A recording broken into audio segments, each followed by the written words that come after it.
titles in 1964 and 65. They were led by current cabinet member and star quarterback Jack Kemp, and the future was bright. As the AFL and the NFL moved toward a merger giving rise to the Super Bowl, the new trophy that identifies the champion seemed destined to one day call Buffalo home. That has not happened.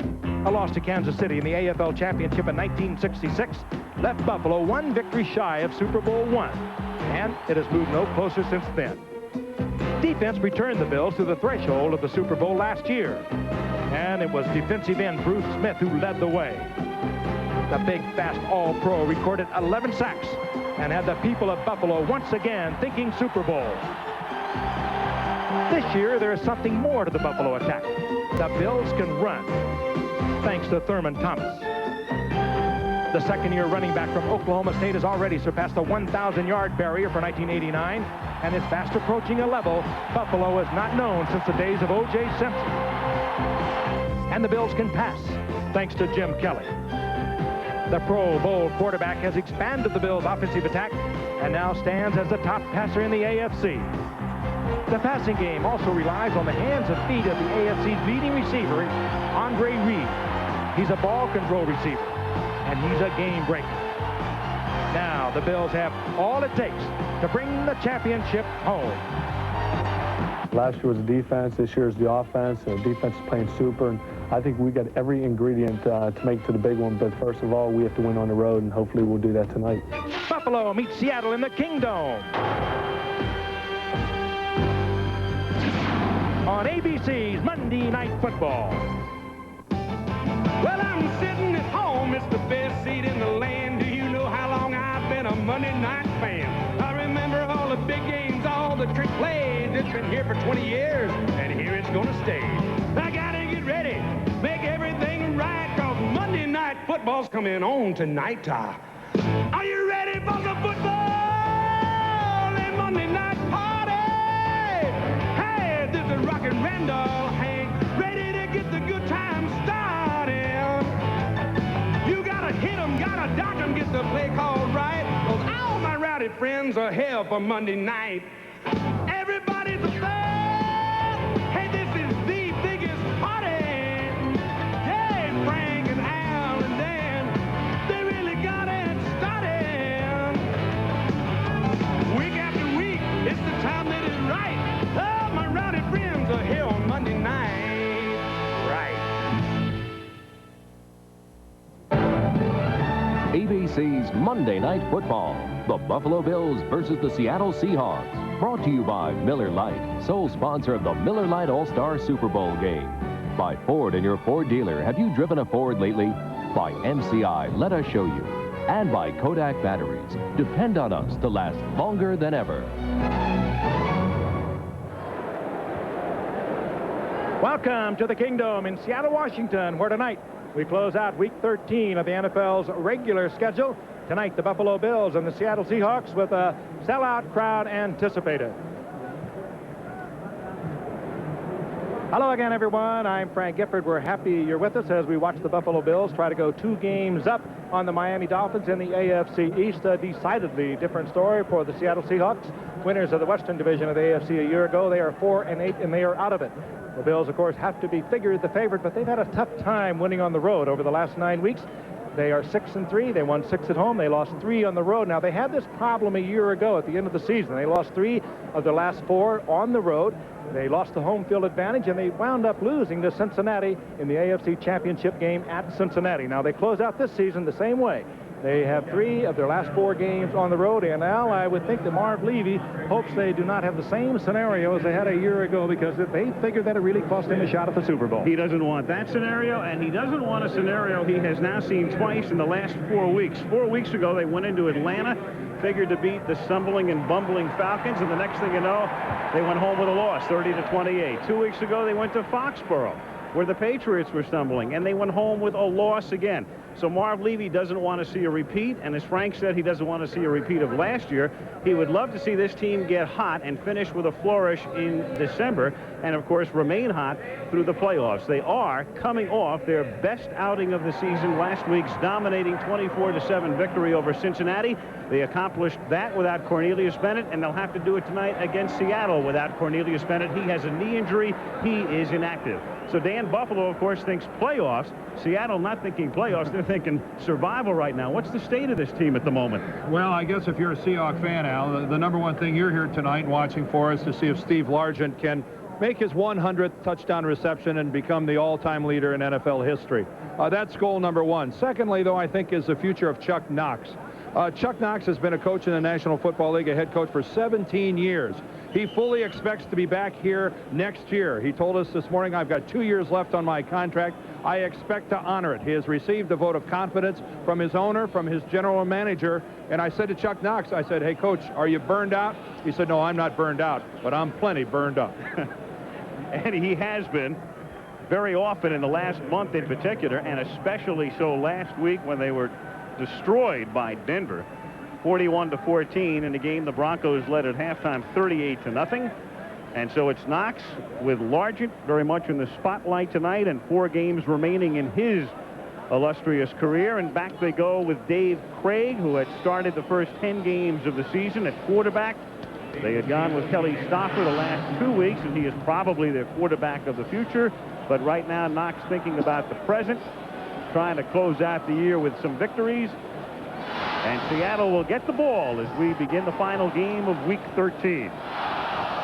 Scott Norwood, who last week became the all-time leading scorer in Buffalo Bills history, eclipsing O.J. Simpson's mark. He'll be kicking off.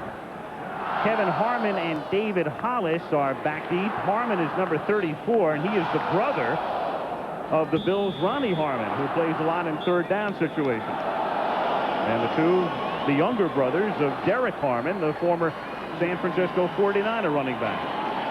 So from Seattle, here we go as Norwood puts it in the air. And it's fielded at the 10-yard line by David Hollis. And the former UNLV star brings it out to the 31-yard line. And already a skirmish. Jamie Mueller involved in it with the Buffalo Bills.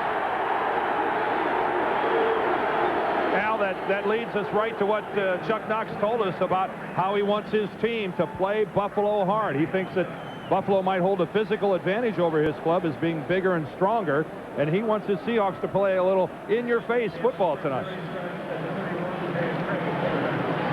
The Seahawks, once again, it's Dave Craig, 15 touchdowns, but 16 interceptions, leading them up to the 31-yard line. John L. Williams and Kurt Warner get the start in the backfield, and Craig will go right to the air, and he drops it off underneath for Warner, who makes a nice move to elude one tackler and takes it to the 44-yard line. And we'll take a look at that Seattle offense. John L. Williams has been banged up. Derek Fenner started last week along with Warner in the backfield, and right now it's Warner and Williams, Brian Blades, and of course Largent, the wide receivers. Travis McNeil, a rookie tight end. Andy Heck was their #1 draft choice. But the offensive line very inconsistent, and the Seahawks have had a very difficult time getting a running game going. 13-yard pickup, first down at the 44-yard line.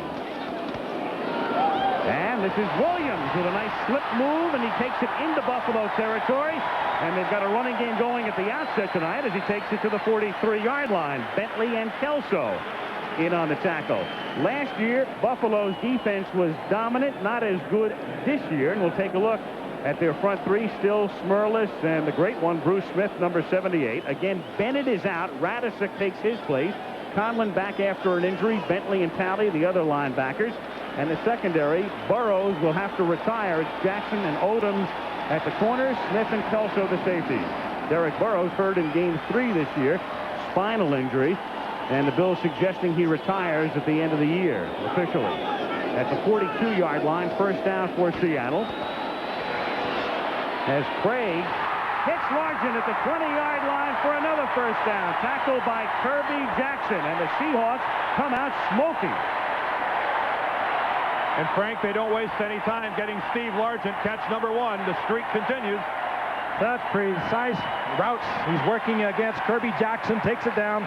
Little move like he might take it upfield. Jackson bought it. He breaks inside and working with Steve Largent, Dave Craig. They have been together so long. It's a little bit different than it was Kelly Stopper over the past week at Denver and the week before that. Totally different. They just work so well together. 174 consecutive games in which Largent has caught a pass, a first down at the 18-yard line, and Kurt Warner takes it to the 15 for a gain of about 3. Bruce Smith in on the tackle. It'll be 2nd down and 7. It's just mind-boggling to realize that that was the 811th reception for Steve Largent. And of course, we've told you he needs that 1 touchdown pass. And they don't mind going to him deep down in this area. And I think they'd probably like to get rid of this. Well, and it's no given that he's going to get a touchdown reception Absolutely. in these final 4 games. It's not that uncommon to go 4 games without a touchdown catch. 2nd and 7 from the 15. Opening drive of the game. And John L. Williams tries to get a block from Warner and then barrels through down to the 12-yard line. He is stopped by Scott Radisek about 3 yards short of the first down. It'll be 3rd and 3. Again, Radisek, who filled in so capably for Marv Levy when Shane Conlon was hurt, now spelling Cornelius Bennett. And on 3rd and 3, with the 4 wide receiver set coming in for Seattle, Radisek comes out. The extra defensive backs come in. 3rd and 3 at the 12. John Hagee and Mickey Sutton into the secondary for Buffalo.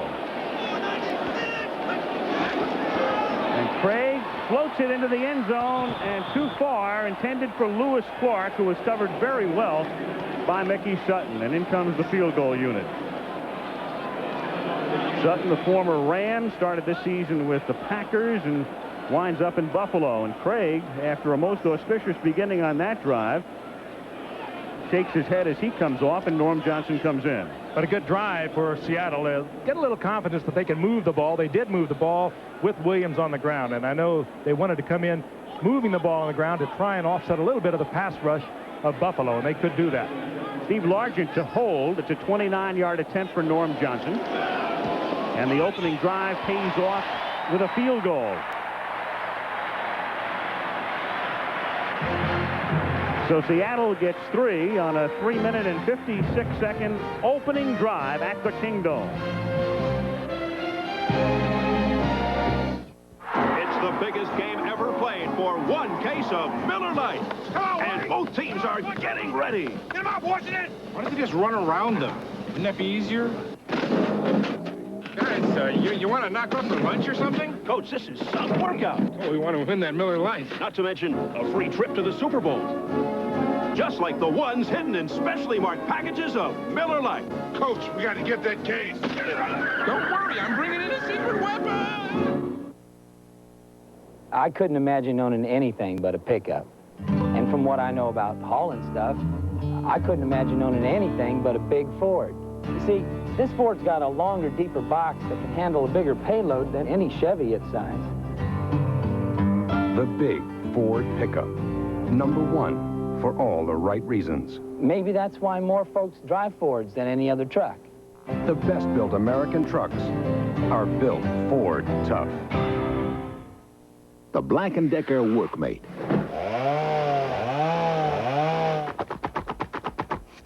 About all it can't help you do is clean up. But at least it gets out of your way. The Black & Decker Workmate. Put a luggage cart in a suitcase, and what do you get? Samsonite's Piggyback. It's particularly handy on long trips like the one from your car to the ticket counter.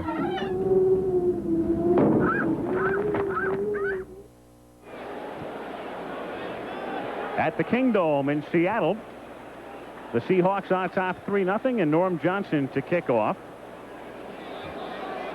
And the average start for the opposition after Johnson has kicked off has been the 20-yard line, as you saw, second best in the National Football League. So he normally boots them deep. Harmon and Beebe are back to receive.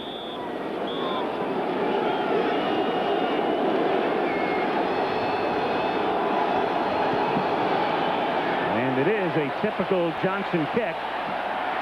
Deep enough to be down in the end zone by Beebe. And we'll take a look at Jim Kelly. And the Buffalo offense as they commence drive number 1 at the 20-yard line. Kelly having probably his best season. He started in the USFL with Houston, then to Buffalo. Thurman Thomas and Larry Kennebrew, a formidable running tandem. James Lofton, of course, started the season with the Raiders, was waived, picked up by Buffalo, along with Reed, the wideouts, and the offensive line, the veteran offensive line. And they begin with a double tight end set, Keith McKellar and Pete Metzelaars, with McKellar starting in motion, and now the two flip-flopping from the 20-yard line. Kennebrew sets up on a wing, and Thurman Thomas cuts inside Kennebrew's block and takes it out to the 24-yard line, where Jeff Bryant makes the tackle. Defensively for Seattle, 26 years of experience up front. Green in his 10th season, Nash and Bryant each in their 8th. Brian Bosworth on injured reserve with a shoulder problem, so there's the foursome, the quartet of linebackers for the Seahawks.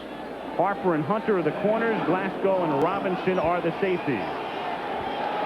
The Seahawks have been particularly vulnerable to the run, and that has been Buffalo's primary strength of late. 2nd and 6, and through the middle goes Kennebrew, the one-time Bengal who sat out last year after a contract dispute and now has a second life. M.L. Johnson makes the tackle. You touched on the running of Buffalo. They are 2nd in the NFL, whereas Seattle is 25th against the rush. Both teams coming in here tonight trying to run the football. However, Buffalo much more capable of doing just that. Thurman Thomas having a great season, over 1,000 yards last week. And a great receiver as well, 47 catches. Harmon and Beebe come in out of the shotgun, 3rd and 3. Kingdome gets noisy, and Kelly has it batted back and incomplete, and knocking it down at the line of scrimmage. Joe Nash and Jeff Bryant both there, and we also have a penalty. I think ball start, 68, nothing. It's actually 69. Will Wolford, the left tackle, rolls out of his stance early. There's Wolford, and that may be attributed to the crowd noise.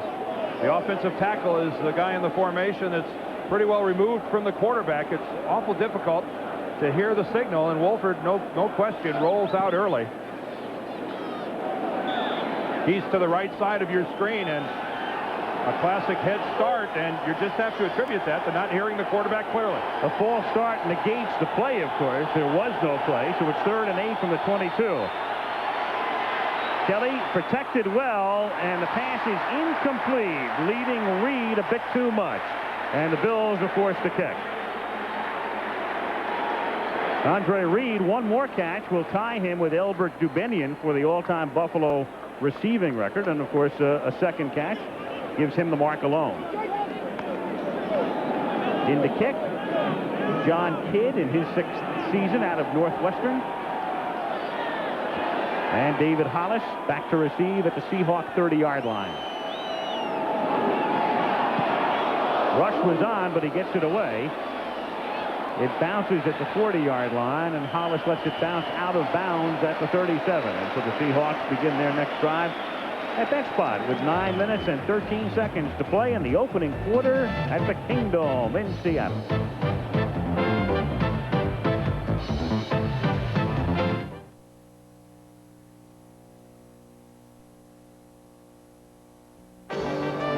Winning. It's something you can see in the sheet metal, feel in the corners. It's the result of a total design commitment. It's also the result of producing the best-built American cars. And the end result is what you've made us, America's best-selling cars, again this year. Ford, winning across America, winning the world over. Winning the world over.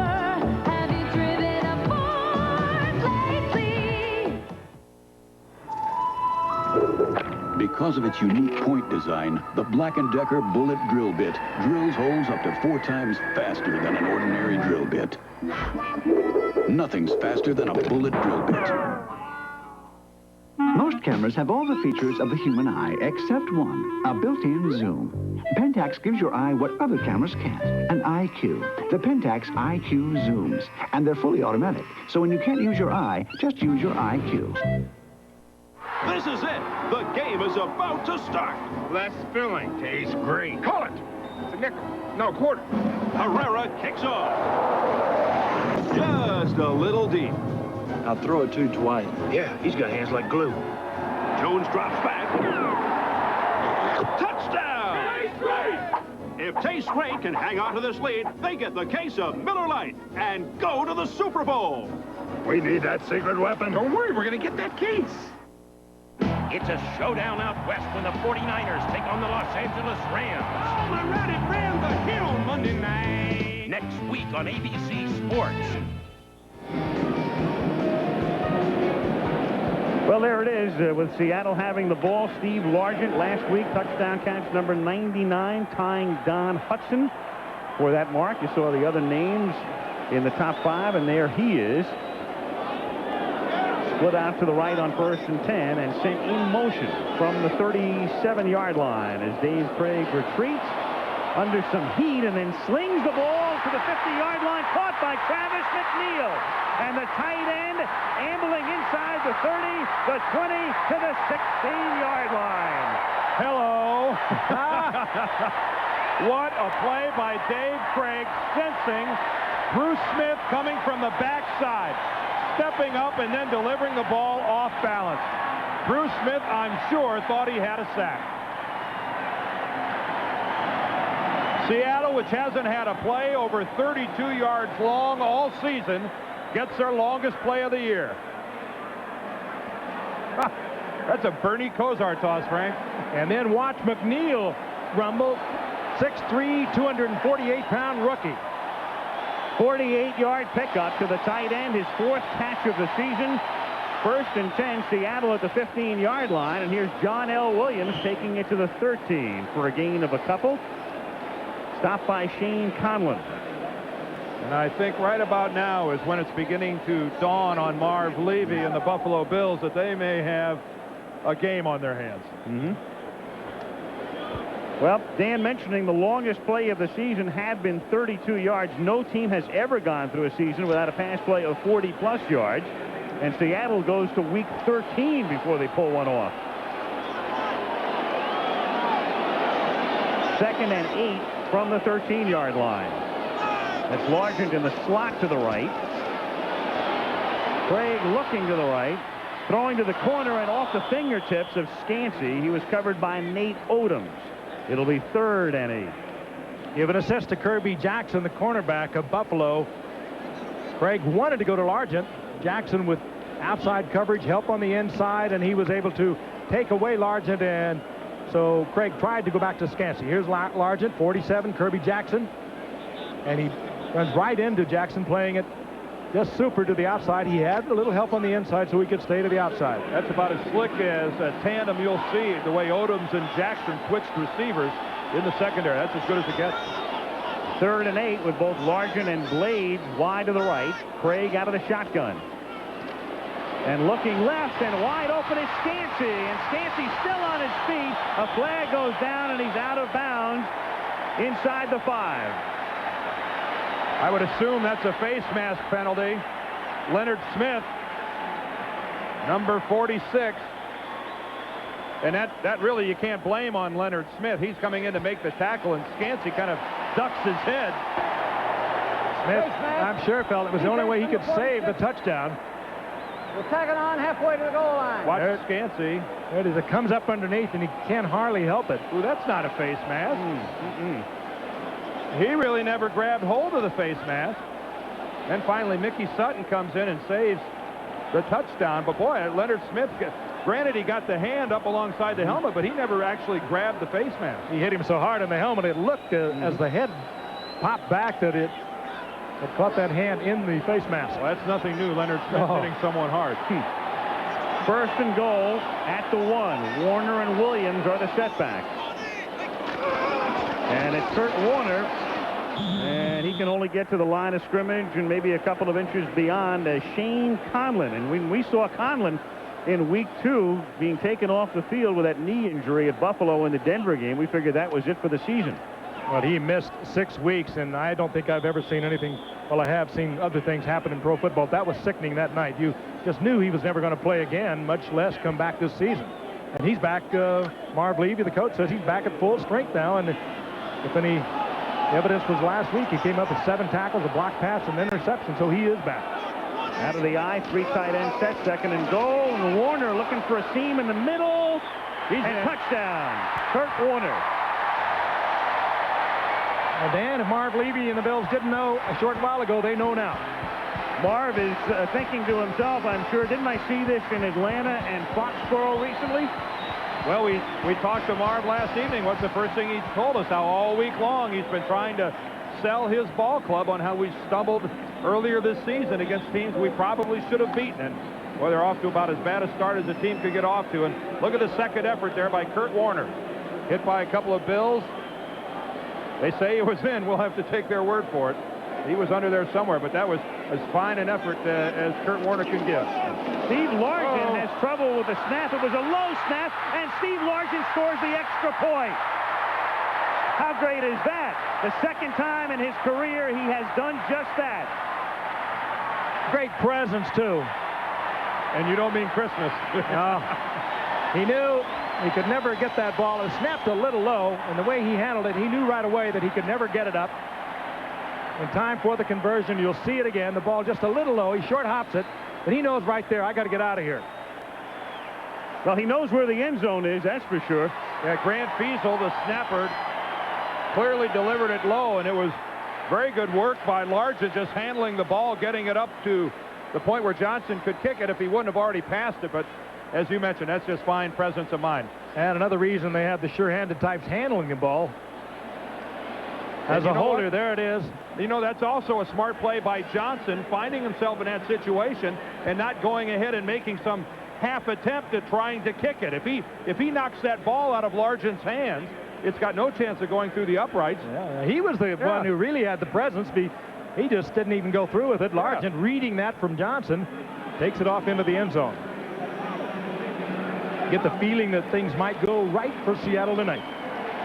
They certainly have so far. Well, Steve Largent has been in the end zone 99 times as a receiver, twice running the ball in his career, and twice on extra points. As Johnson puts it in the air, it bounces at the 2 and bounces into the end zone, and Harmon will run it out, and they'll take it at the 20.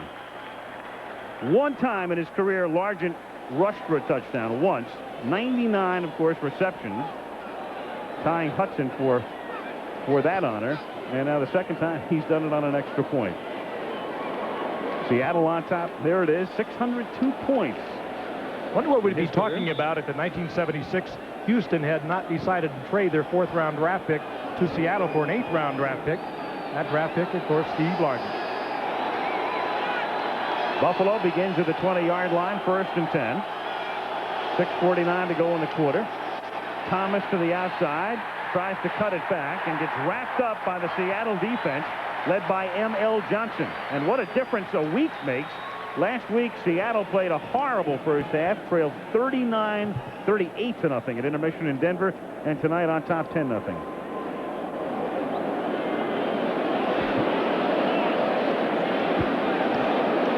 Second and 9 at the 21.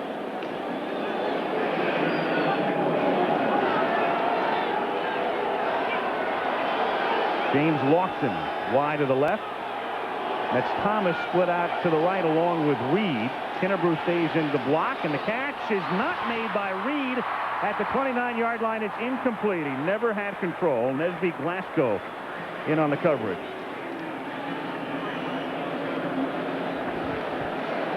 Boy, and that's the tackle by Glasgow that pulls Reed away from the ball. Now, Reed should have caught it. It's an excellent pass right there, right in the hands. But watch how Glasgow pulls him away as he's trying to pull it in towards his body. Ball just a little bit behind, but very catchable for a receiver as gifted as Andre Reed. 4 wideouts on 3rd and 9 from the 21. 4-man rush. Kelly under pressure and incomplete. Under a furious rush that time. Jeff Bryan and Jacob Green leading the charge. He tried to get it back out to Reed. Reed was open, but Kelly had to deliver the ball long before he wanted to. Let's pick up the rush again. It's going to come in from the right side of your screen. Here comes Jeff Bryant right around the corner. They call that a twist up front. Defensive end loops back to the inside, and Bryant comes up untouched, and for his efforts is more than happy to put that helmet right in the sternum of Jim Kelly. John Kidd, his second kick is a beauty. Hollis at the 28-yard line. Gets a block and is finally run out of bounds at the 40-yard line. A 51-yard kick and a 12-yard run back. It was Jeff Wright who threw the block, springing them. And out at the 40, they'll begin this drive with 5:47 to go in the opening quarter. And the opening quarter has belonged to the Seahawks, trying to bounce back. They lead by 10. There's something elemental in us all. A basic need to seek out for ourselves a quiet place. Oshkosh now makes clothing for that search. Clothing that brings together the soul of both nature and man. Rugged, comfortable, enduring. Celebrate your natural instincts in Oshkosh Sportswear. Now available at Sears. Tell you what I know about pickups. Having been around them most of my hard-working life, well, there's lots of little things I like about this Ford. But know what I like most? The way Ford builds them, they last. Ford trucks. Roads and Chevys. And where I come from, the last one standing always won the fight. The best built American trucks are built Ford tough.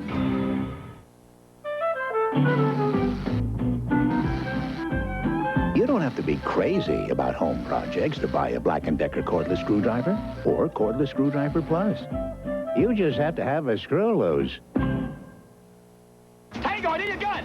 Here. Oh, wait a minute. Why is yours bigger than mine? Genetics. Tango and Cash, cleaning up crime together.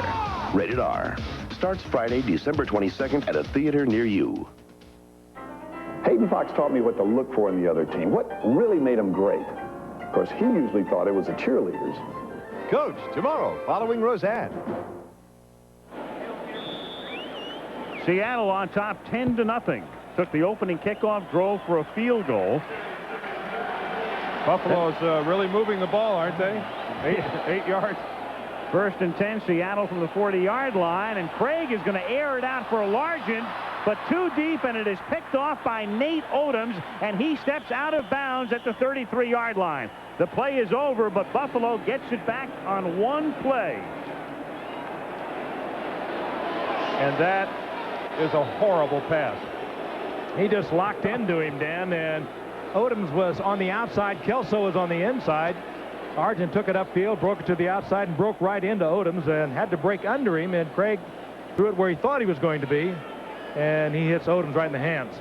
Well, he just overthrows Steve Largent, rather, by a good 4 yards, and Largent was actually about 6 or 7 yards back behind it.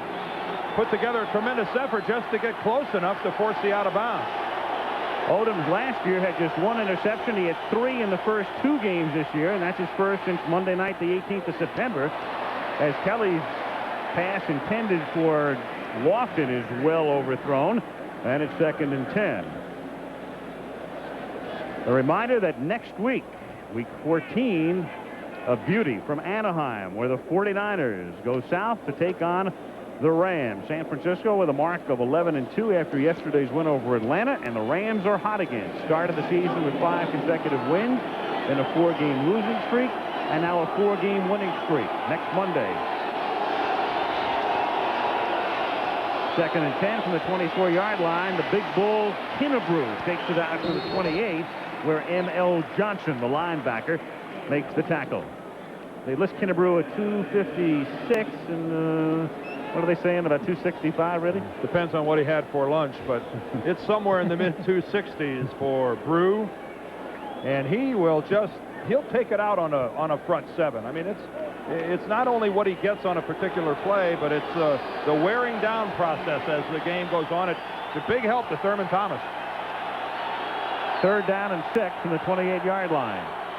And they give it to Thomas on the ground, and he cuts it back, and he takes it out to the 35-yard line. He is pushed back, and his forward progress should net him the first down. Porter and Hollis in on the tackle, and let's see where they put it down. Boy, it's going to be close. It'll be a first down. They put it down at the 35. Well, as we've watched him over the last 2 years, it seems he just gets better with the amount of time and the amount of work and the amount of carries that he gets. Here he is again, and as the season has grown on, Thomas is getting more calls each week. Young man carried the ball over 900 times at Oklahoma State, so he's used to it. 1st and 10 from the 35-yard line. Kelly over the middle. That's the tight end, Pete Metzelaars. Taking it at the 40, where he's tackled by Darren Como after a pickup of about 5. And Emil Johnson also there on the play. Metzelaars glad to be back here at the Kingdome, originally drafted by the Seattle Seahawks and then was traded to Buffalo, so he's no stranger to these surroundings, and what a target he makes at 6'7". A good blocking tight end, which you have to be with the Buffalo running game, but Metzelaars is also one of those guys with good soft hands. That's Kelly's first completion. Jim is 1 out of 5 for that 6-yard gain, making it 2nd and 4 from the 41. Kelly pump faking twice and then sliding out to the 46-yard line, and it should be enough for a first down. Green and Woods in on the tackle. That's where the slide is not necessarily a quarterback's great friend. Jim Kelly that time slid and got hit by 3 Seahawks simultaneously. I don't know that that worked out quite the way he'd planned, but nonetheless he does pick up the first down, and do not ever question that man's toughness. A leader by just the very definition of being a leader. He is a leader because he is. He steps into the huddle and he owns it. He does. 2:55 to play in the opening quarter. 10-0 Seattle. On first down with McKellar in motion, it's Thurman Thomas taking it across the 50 and tackled at the 47 of Seattle by David Wyman after a pickup of about 7, and Keith McKellar, one of those tight ends, led the way. Frank, we look at running backs all the time. I guess I can suffice to say there are life in them thar legs. And Al touched on something else. Not only does he give you this, and he got a good block from Kennebrew, but he is a good receiver. He came into tonight, nearly 50 receptions and over 550 yards. And what an offensive machine he's been. Yeah, I mean, if you project that out, you're looking at a guy that may end up with over 1,200 yards and maybe 60-plus receptions. That's a lot of talent. 2nd and 7. The up back Kennebrew takes it to the 46-yard line, setting up a 3rd down and 2, and Wyman again in on the tackle. Dave in his 3rd year out of Stanford and having a good year.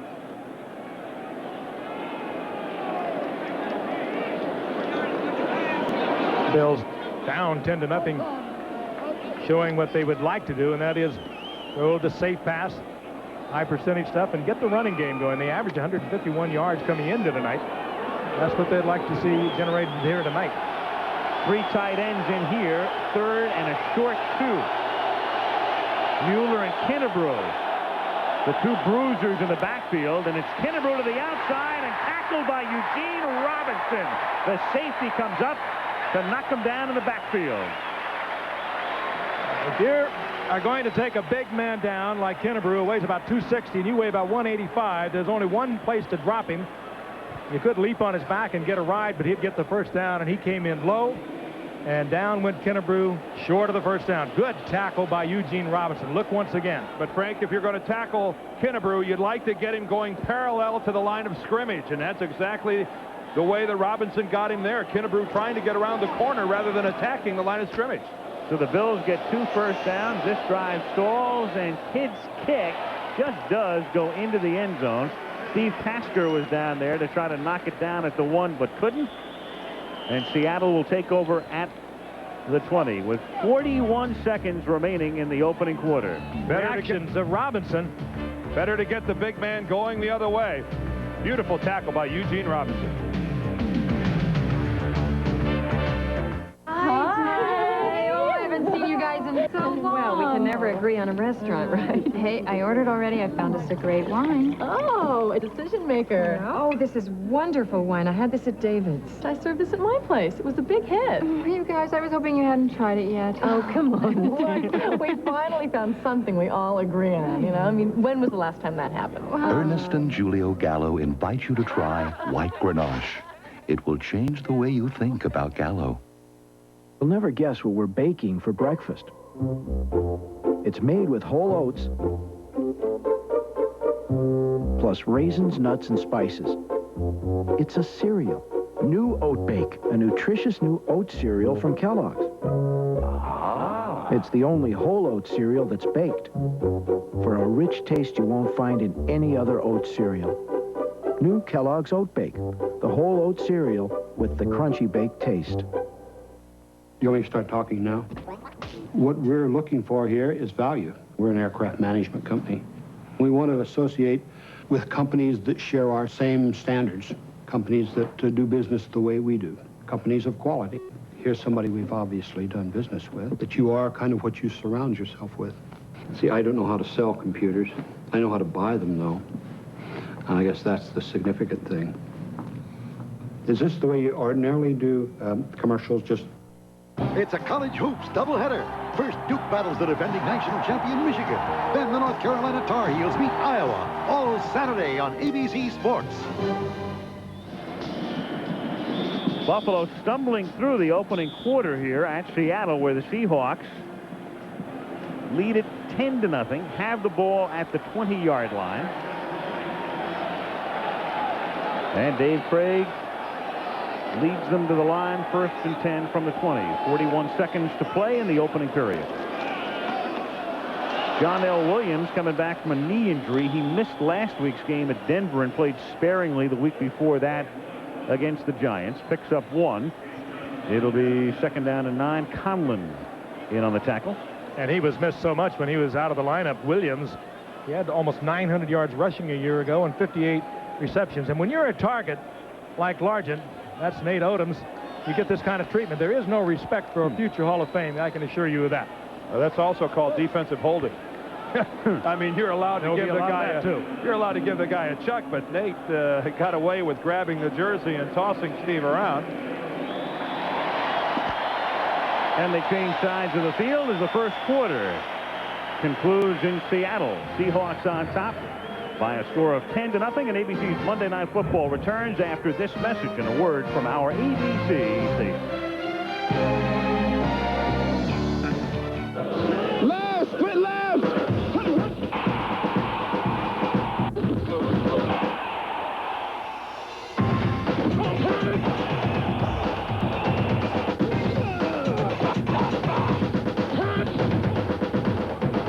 Last week's Miller Lite NFL Player of the Week was Willie Flipper Anderson, making him eligible to be Player of the Year.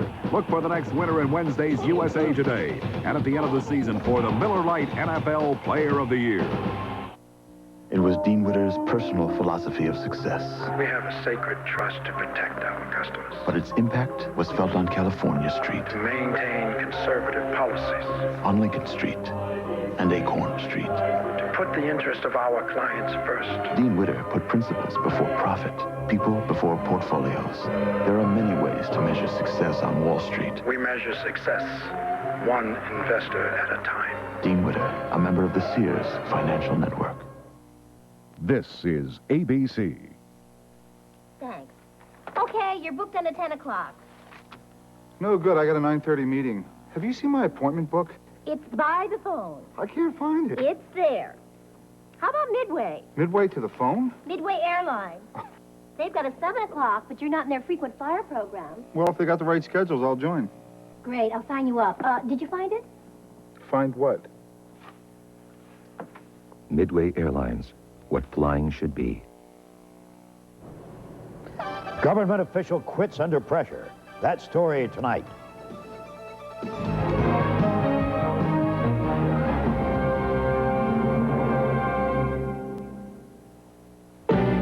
ABC's Monday Night Football. Brought to you by Buick and your Buick dealer. The great American road belongs to Buick. The Kingdome in Seattle. We begin the second quarter. Seattle on top 10-0. It's 2nd and 9 for the Seahawks at the 21-yard line. Bruce Smith nearly jumps, and he does, in fact, a free play for Warner and Seattle as he takes it out to the 28-yard line. 2 flags are down, and we'll take another look at that jump by Smith. Give an assist to Dave Craig there with the hard snap count that got Big Bruce to move. And that's, you know what I'm having trouble doing is I'm having a difficult time watching the Seahawks with the ball and not concentrating on Steve Largent. If you love this game, if you have deep feelings for this game like we all do, I mean, I would like to be here and see history made. Every time they have the ball, I'm looking forward to catching. Have a good shot at it. I think that's on the mind, too, of Chuck Knox, the entire Seattle Seahawk organization. They love this man. He has been through the good years, the bad years, and he has played it one way, and that is 100%. During the time he was on injured reserve earlier in this year, actually was not on injured reserve, but he had damaged his elbow early in the season and was out. He'd come out and work out. And when he was ready to come back, he started working out with pads even, working out by himself, going through the game plan all on his own. Yeah, that kind of stuff filters down through the entire ball club. Seahawks accept the penalty instead of the play, which had netted 2 more yards, but would have cost them a down. Thus it is 2nd and 4 from the 26-yard line. And Warner fights his way across the 30, and that's a Seattle first down. Bruce Smith makes the tackle, and let's take a look at the numbers through the first 15 minutes of play. Weighted over to the right-hand side of that column. 120 yards total offense for Seattle to 37 for the Bills. But notice that the critical time of possession is exactly the same. I mean, that's... You know, the two teams came into tonight's game. Seattle was ranked 27th on offense in the entire NFL. That's next to last. Buffalo ranked 2nd overall, and the numbers are just the opposite. First down Seahawks at the 31 with Largent going in motion. And Craig looking that way, and Largent had trouble turning around, and it's incomplete off his fingertips, and you don't see that very much. 2nd down. Well, it's time right now for Buffalo and their high-powered defense. I mean, the heart and soul of this Buffalo squad is their defensive unit, and now down by 10 points. It's time for these guys to earn their pay. It's time for Bruce Smith and Freddie Smerlas and Art Still and all these guys. Granted, Cornelius Bennett isn't in the lineup tonight, but there's plenty of talent on that team to go around. And when you're down, you look for your #1 group of guys to make a play. 2nd and 10 from just outside the 30-yard line. Williams tries to cut it back and gets wrapped up and thrown down by Smerlas. And he heard you, Dan. Well, that's really what you look for. I mean, this is a defensive team that's been somewhat of a disappointment to Marv Levy and the Buffalo people. They haven't always played up to their expectations. There is Freddie Smerlas right here, and this is nothing more than penetration. Now he's aided by a blitz all the way along the front. You see Ray Bentley coming in on the blitz as well. Radisek coming from the outside. And that's just good play by the nose tackle, Fred Smerlas. Multiple Pro Bowl guy, and that's the reason why. 3rd and 12 out of the shotgun with 4 receivers.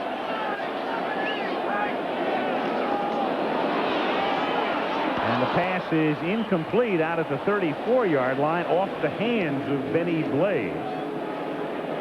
Covered by Kirby Jackson, and Seattle is forced to kick early in the second quarter. Chuck Knox, 2 years remaining on his contract. Is he under some fire? Well, any coach at 4-8 is going to be under some fire. You're going to have the letters to the editor and some media pressure and all of that. One of the winningest coaches around. He with the Rams, 5 division titles, went up to Buffalo, won the division up there, came here and turned a Seattle Seahawks team totally around in the playoffs a couple of times, won the division a year ago, fell on hard times this year. Low snap. Johnson gets it away, and a good kick at the 28-yard line. It's Mickey Sutton, and he brings it back out to the 39-yard line. You know, one of the things, getting back to Chuck Knox, he's got the added burden of having a former coach as his general manager. Tom Flores, one of the people that's been talked about as maybe a replacement. Don't look for it to happen.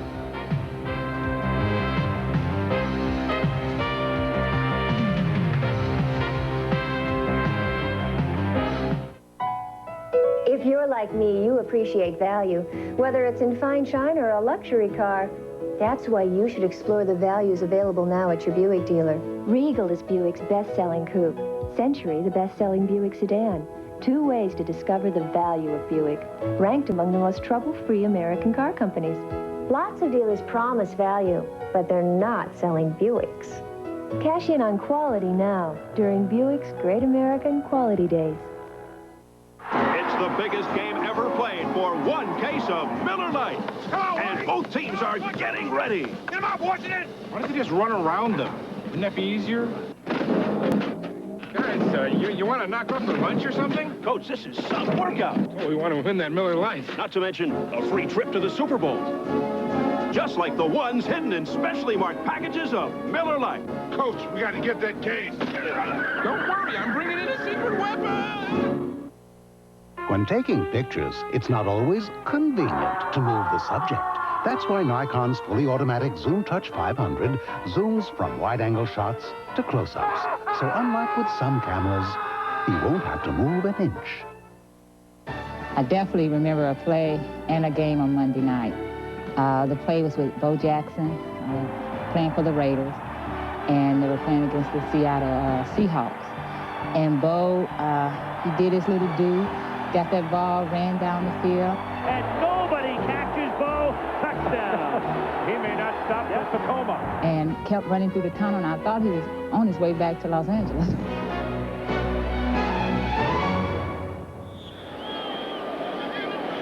Tom Flores, probably waiting for a phone call. He says, I've never seen more rumors about what I'm going to do with nobody calling me. Standard practice. At the 39-yard line, 1st and 10. Buffalo. Kelly off the fingertips of Andre Reed. It'll be 2nd and 10. And we can tell you that coming up Saturday, ABC's college basketball, and we'll present 2 great matchups for you. 2 o'clock Eastern time. Duke against defending national champion Michigan. And then following that for Eastern time, we'll be taking a look at North Carolina. Dean Smith in your picture right there, taking on the Iowa Hawkeyes. We are going to be hearing a lot about Michigan as we head down to the bowl games and the Rose Bowl. And the man on my right, I'm quite sure. Oh, like your team's not playing in the Rose Bowl? Let me get around to the wager. 2nd and 10 from the 39-yard line, and the catch is made, and that's Reed slipping tackles, getting inside the 30, the 20, the 10, and Andre Reed scores the touchdown, breaking tackles along the way and tying Elbert Dubenian for most receptions in the history of the Buffalo Bill franchise. Well, you have to wonder how a white shirt can be in the midst of that many blue shirts and not be brought to the ground. The first guy to hit him was Nesby Glasgow. First thing he did right was he kicked the ball from Kelly with the fine catch. Now just concentration here. Look at them stripped off him. You had a couple glancing blows, but Glasgow's a guy that actually got in position to wrap him all the way up. And boy, a lot of Seahawks futilely chasing Reed into the end zone. Talked about it early. He is a control ball player, ball control, or a game breaker. Scott Norwood with Kid Holding kicks it through, so a 61-yard touchdown reception by Andre Reed. Melvin Jenkins, number 24, is the corner to slide up initially. And after Jenkins allows Reed to get to the inside, everyone else takes the turn, and watch Andre go. IBM presents You Make the Call.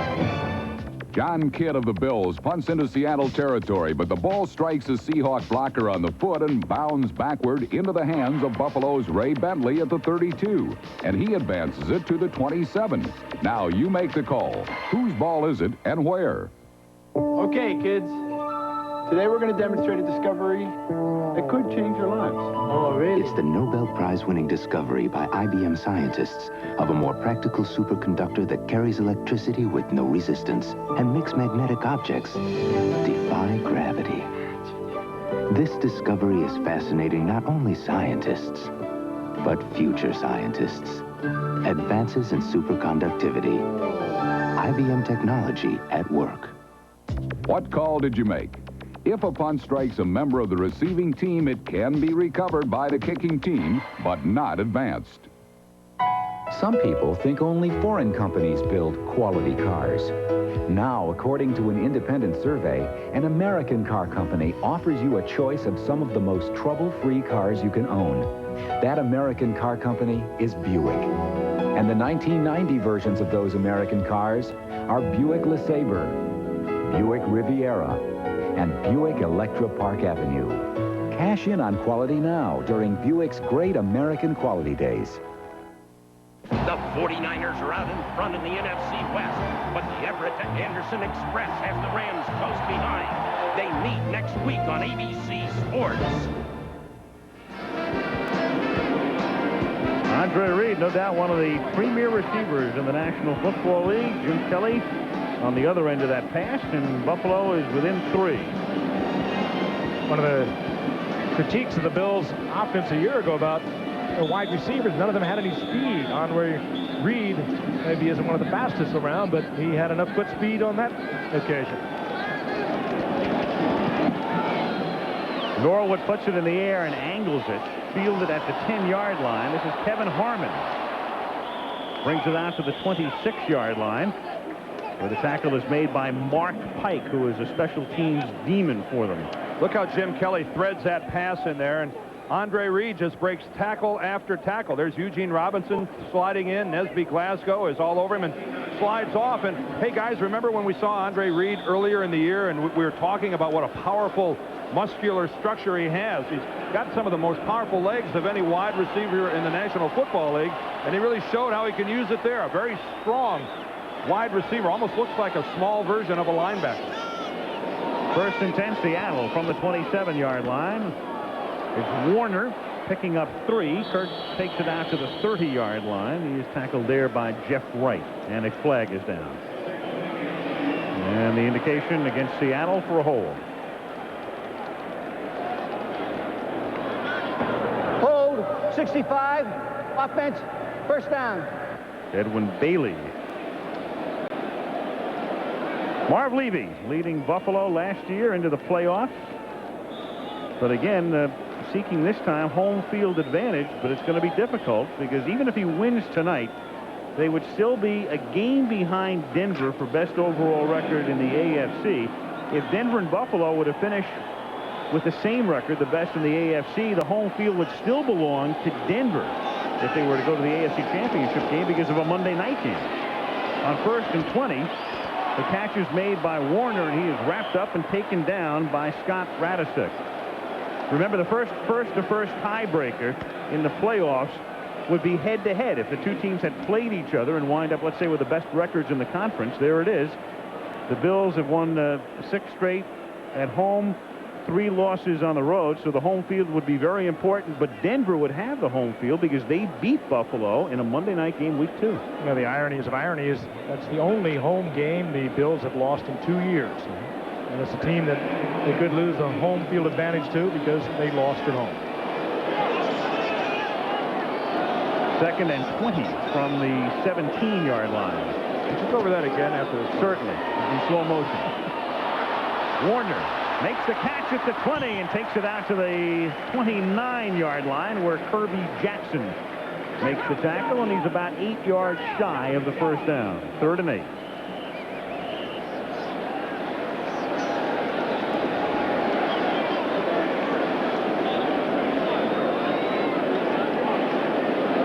Spotted closer to the 30-yard line. Called a 3rd down and 7. Under 11 minutes to play in the first half, with Seattle on top, 10-7.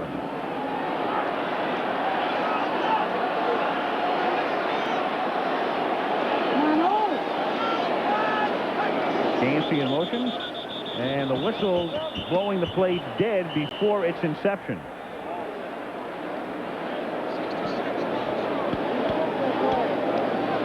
And it will go against Seattle, so that'll back them up 5 more and create a 3rd down and 12. Ball start, number 66, offense.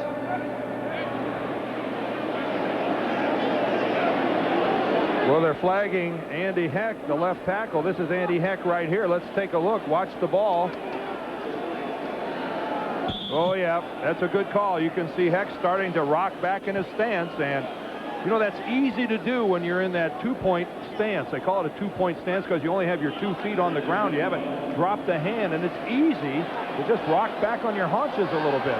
You see it all the time. A lot of line judges will let you get away with it. Not that time. 3rd and 12.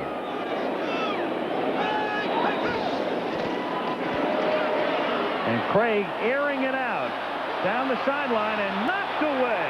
Intended for Jeff Chadwick and knocked away by Mickey Sutton. And Knox and the Seahawks are furious. They want an interference call, which they don't get. Nor should they get. From here, that looked like just fabulous coverage by Mickey Sutton, a former Ram. And the former Detroit Lion picked up a few weeks ago, and that's Chadwick.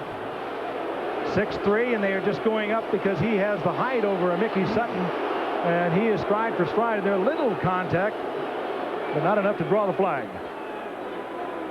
That much contact is allowed. They have liberalized over the years what a defensive back can get away with.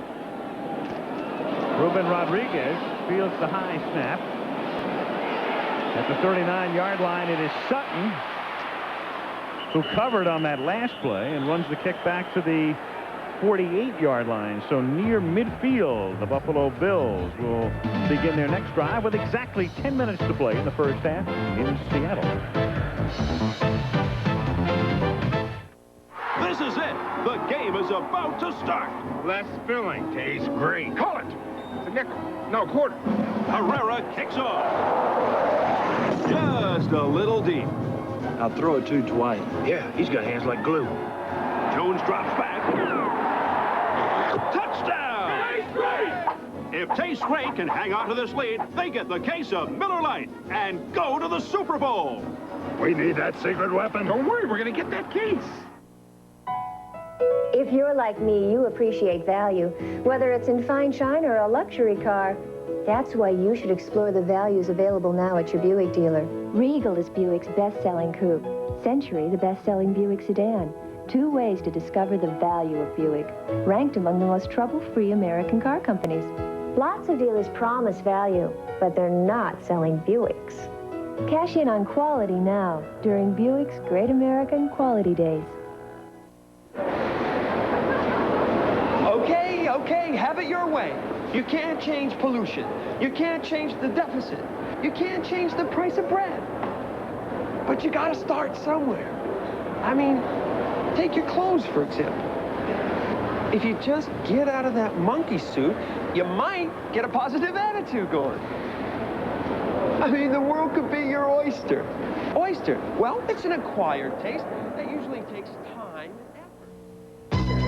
These two teams met at the Kingdome in October of 1984. Chuck Knox had been the Buffalo coach through the 1982 season. Then in his second season at the helm in Seattle, it was a wild game. With Buffalo leading in the 4th quarter, Steve Largent got wide open, took that pass from Dave Craig, and the Seahawks rallied for a 3-point victory over the Bills. Interesting note here. Coming into play this weekend in the AFC, Thurman Thomas, top rusher. Jim Kelly, top passer. Andre Reed, top receiver. No team in the history of the league has had conference champions in all 3 categories. And here we are 3/4 of the way through the season, as Kennebrew takes the ball across the 50-yard line and just into Seattle territory. Seattle on top 10-7 with 9:45 to play in the half. The Kingdome, it used to be a house of horrors for the opposition, but not so this year. And relatively quiet at the moment.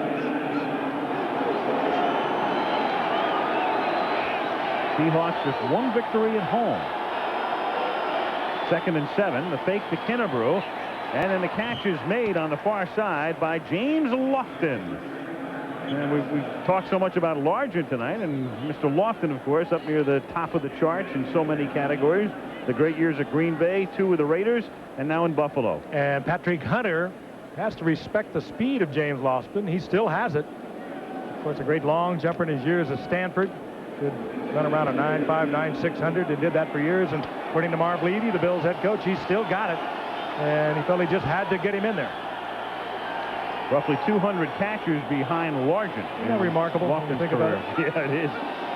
First down at the 39-yard line, and here's Thomas swinging to the outside, nearly taken down, but stays on his feet and gets to the 30-yard line.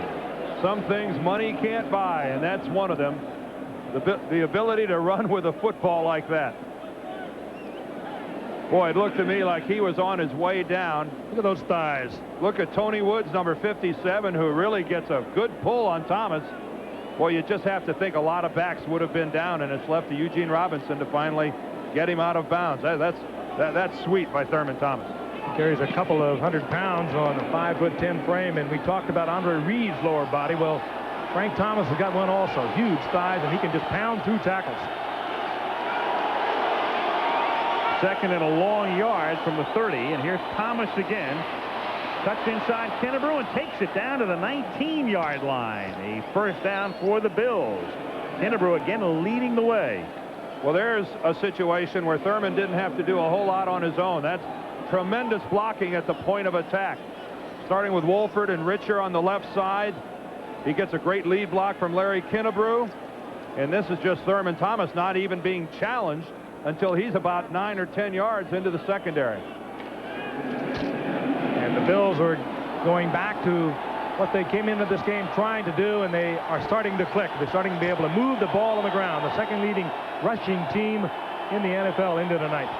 That's 39 yards on 6 carries for Thomas, who tries to pick up a few more and gets about 3, where Tony Woods makes the stop at the 16-yard line. So he's averaging about 6 yards a carry, is Thomas, coming in tonight averaging 4.4. Of course, that used to be Seattle's strong point, but the Seahawks, one of the reasons for their problems this year, the lack of a rushing game. Seattle averaging 3.6 yards a carry as a team, and the Bills 4.4, and that is a huge difference.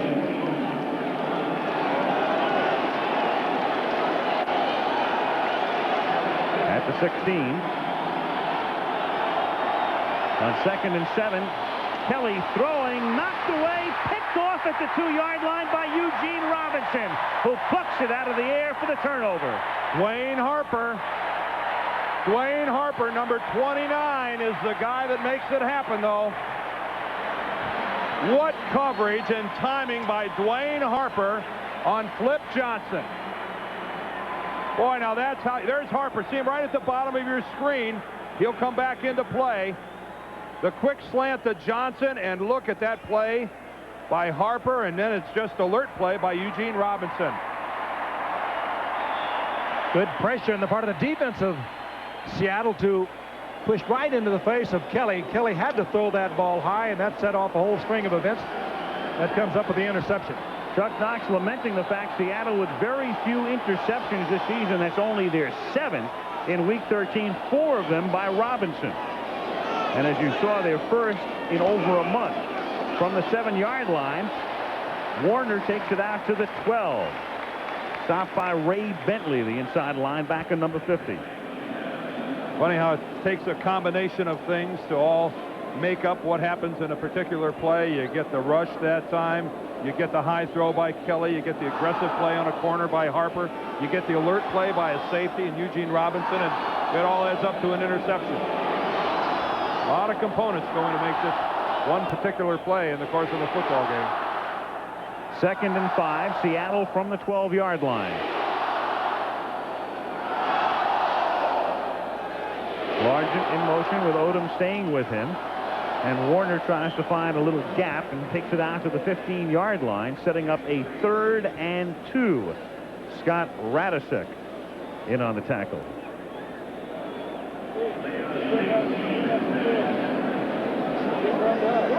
So 3rd and 2 for the Seahawks with 6 minutes to play in the first half. These two teams last year both going to the playoffs. Buffalo beating Houston at Rich Stadium before losing to Cincinnati. And it was Seattle winning the AFC West, but having to go on the road for their first playoff game at Cincinnati, and the Bengals won it. 3rd and 2. from the 15-yard line. It's Warner on the inside handoff, has to get to the 17, gets to the 19-yard line. A first down, pretty much doing it on his own. Mark Kelso coming up to spill him. Wither Warner in his 6th year and banged up, and of course he had an operation, a career-threatening injury a few years ago. But what about Kurt in 1990? That's one of the key questions in terms of the future of this franchise. Into tonight averaging just 3.3 yards per carry and under 500 yards. He's gone over that now, but he's had 4 1,000-yard seasons, and as you said it, Al, there a lot of people thought his career was over that second year when he tore up the knee. Also some talented young backs on his Seahawk roster. From the 18 on first down, the catch is made by Warner, and he goes out of bounds. Kirby Jackson forcing him out, but not until he picks up 11 and gets to the 29. First down. This is something Seattle started to do against Denver, and that is go to Warner on the pass. Ordinarily, they take him out in a passing situation, but they went to him 5 times against Denver, and they've been looking for him tonight, and they've been finding him in key situations like that, and he gets the first down. Well, they're locking him up one-on-one with Scott Radisek, the outside linebacker, and I think that's something Seattle's going to try to take advantage of. If Warner can get to the outside of Radisek, Radisek's not going to catch him. Here's John L. Williams, tackled out at the 31-yard line by Ray Bentley after a minimal gain. It'll be second down and 9.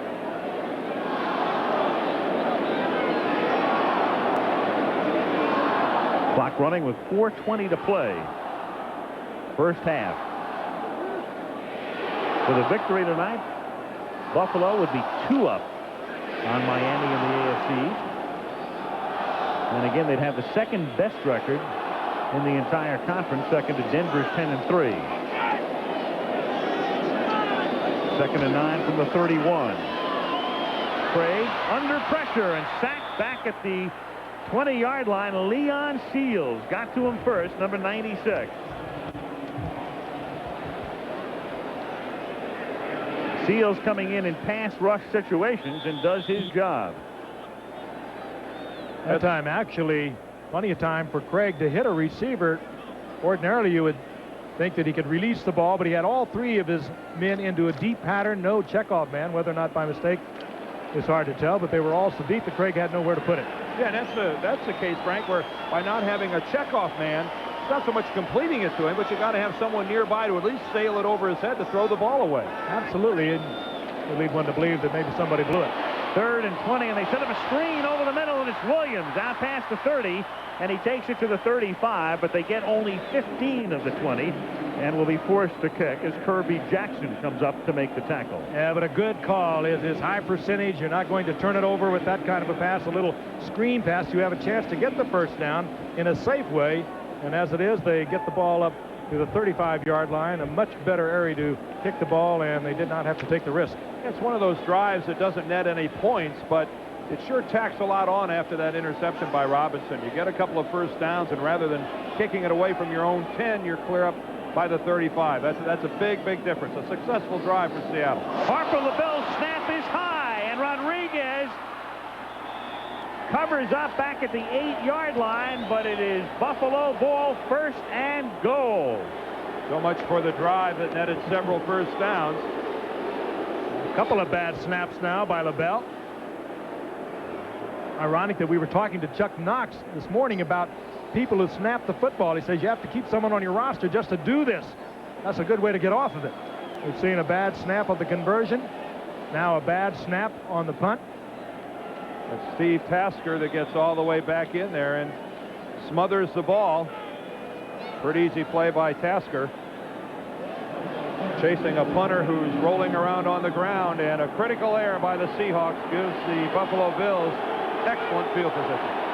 First and goal, just inside the 10-yard line. They flop the tight end to Kennebrew on a wing and give it to Thomas to the strong side, and he takes it down to about the 6-yard line. It'll be second and goal with 2:28 to play in the first half. And I guess when the 1989 season comes to a close, that'll be one more play that Chuck Knox can talk about that kind of characterizes everything that's happened this year. It is, I said, Coach, has it been a bad year? And he looked at us and said, no, it's been the worst. And, of course, he was able to go back and pinpoint things, not in the way of making a whole lot of excuses, but I think he was just trying to dramatize what has happened. All the things that have gone so well for the Seattle Seahawks, particularly last year, over the years, seem to have gone totally wrong this year. And there is another example of it, and Buffalo is threatening now to take the lead as we are at the 2-minute warning. 2nd and goal when we come back.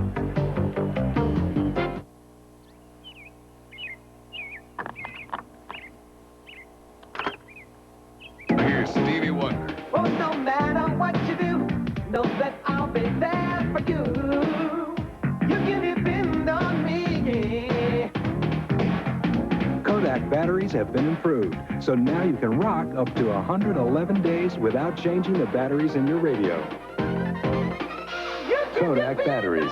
Depend on us to last longer.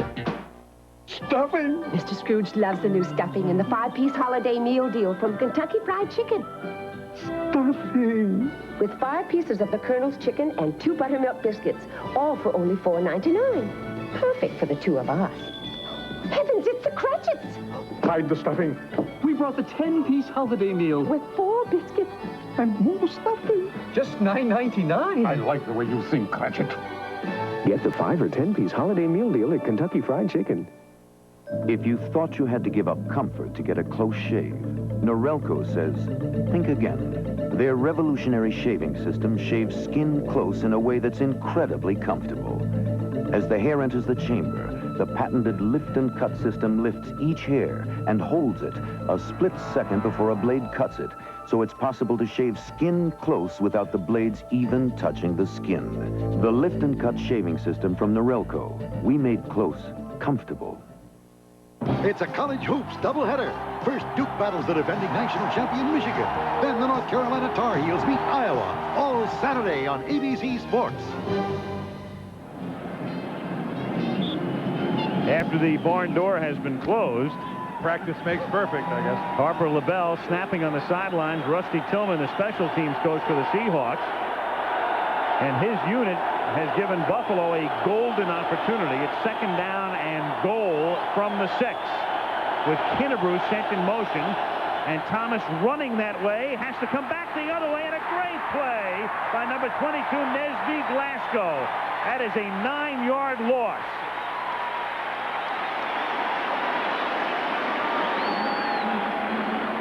Puts it back to the 15. M.L. Johnson running through Kinnebrew to help set it up for Glasgow. Do you know who really makes that happen, though, is Jacob Green. Watch Jacob Green, number 79. Look at the head start he gets right in the middle of your screen, and then he takes away the cutback from Thurman Thomas. So Thomas is forced to do that 180, spin all the way around, and Glasgow makes the play. Give the credit to 79. Jacob Green. Kelly shouting as they come up in the gun on 3rd and goal. Too long. Intended for Ronnie Harmon, who goes out Bo Jackson's tunnel. Last time we saw somebody run through that tunnel, it was Bo at the end of his 93-yard scamper here. Pressure again by Green on that play, and good coverage by the rookie Chris Hale, who took the pass away from Kelly, and Kelly had to hurry it, and he just threw it out of the end zone to save the interception or the sack. So Scott Norwood now will attempt a 32-yard field goal. John Kidd holding. Hey, somebody tell this crowd that their club's only won 4 ball games, will you? It's perfect. Norwood boots it through, but they can't get into the end zone with a 1st and goal, have to settle for 3, and they tie it up with 1 minute and 8 seconds to play in the first half. And Marv Levy takes very little satisfaction from that field goal. That's a situation where you'd like to see a touchdown. You expect a touchdown from an offensive team as talented as the Bills. That's a victory for Seattle and their defensive team. And thanks to the defense for Seattle, they make the best out of a bad situation. Could have put them behind. So the game tied 10-10. Next week, of course, will be in Anaheim. 49ers against the Rams. And the Rams began the year with 5 victories and 4 losses. And now 4 wins. And number 4 yesterday in the current streak against Dallas. And Everett does it again, as he did in New Orleans the prior Sunday. 2 late touchdowns, this one to Aaron Cox, putting the Rams ahead for good at the end. They had a tough time with the Cowboys, but the Rams prevail 35-31. Rams go to 9-4, and we see them against the 49ers a week from tonight. I think the beginning of the Rams losing streak, Frank, was a game up in Buffalo. It was Buffalo that started the Rams on their losing streak with a tremendous comeback orchestrated by Frank Reich, who was filling in for Jim Kelly and led the Bills to 3 straight wins. And from there, they went from bad to worse. They lost 4 straight, as Al pointed out. Streaky in both ways. They certainly do appear, though, to have it back together again. Harmon and Hollis back to receive the kick. Norwood putting it in the air. Fielded by Harmon near the goal line. And he gets buried out at about the 17-yard line. All 3 timeouts remain for the Seahawks with 1 minute and 3 seconds left in the half. Well, what will make you laugh, make you cry, and is 3 hours long. Besides tonight's game, that's what it says here. It's ABC's All-Star Tuesday with Who's the Boss, The Wonder Years, Roseanne, Coach, and 30-something. That's tomorrow night right here on ABC. Also at halftime, we've been talking a lot about Steve Largent. We're going to take a close-up look at an extraordinary young man, both on the field and off. From the 17-yard line, Craig going right to the air, and he winds up hitting Brian Blades, and Blades is out of bounds out at the 28-yard line. The brother of Benny Blades, and I'm not the first or last, I'm sure, to have called him, I think, Benny one time before. Brian Blades making his own very large mark here in Seattle. That's his 62nd catch of the season. If you look at him again, the leading receiver for the Seahawks, I'm sure he'll never forget last week against the Denver Broncos. It was a 38-0 blowout in the first half of that game by Denver, but he had a chance right in his hands. Kelly Stopper put a pass that he could have taken 96 yards for a touchdown, and he dropped it. From the 29-yard line, again, it's a shirt tackle. Lewis Clark, the receiver, and John Hagee dragging him down. Well, on the last one, it was Nate Odoms that showed a little tenacity hanging onto the jersey of Blades, and that time Lewis Clark gets flung by his jersey. Might be time for these receivers from Seattle to start wearing some tighter jerseys, something like the offensive linemen wear. Look at this. That's just making it easy to be tackled with a baggy jersey. Or the tearaway jobs. If this was Alabama, we'd have seen 2 touchdowns on the last 2 plays. Tearaway jersey is illegal in the National Football League. Yes, it is. Certainly saves on the wardrobe. And Alabama, we'll be seeing them, I guess, huh? New Year's night in the Sugar Bowl against the Miami Hurricanes. Mm-hmm. Who's number 1? I guess Colorado is the only team that has it in their own destiny, and everyone else, Michigan, Miami, Alabama, everyone, I guess, still alive. Miami number 2 right now. Although Alabama, after their loss to Auburn, clearly needs a whole lot of help. 2nd and 5 from the 34-yard line. Craig fires to the far side, and no, at the 42-yard line. Yes, the catch was made, and then out of bounds. Brian Blades made the catch. He made a remarkable catch. I don't know. I'm sure we'll take a look at it, whether he got both feet down, but it's worth watching just to see the way he stretched out, knowing where he was, knowing what he had to do, and that is to get both feet in bounds. Let's take a look. Both of them have to come down. Did the ball hit before he did? I don't think so. Left knee was down, but not the right leg.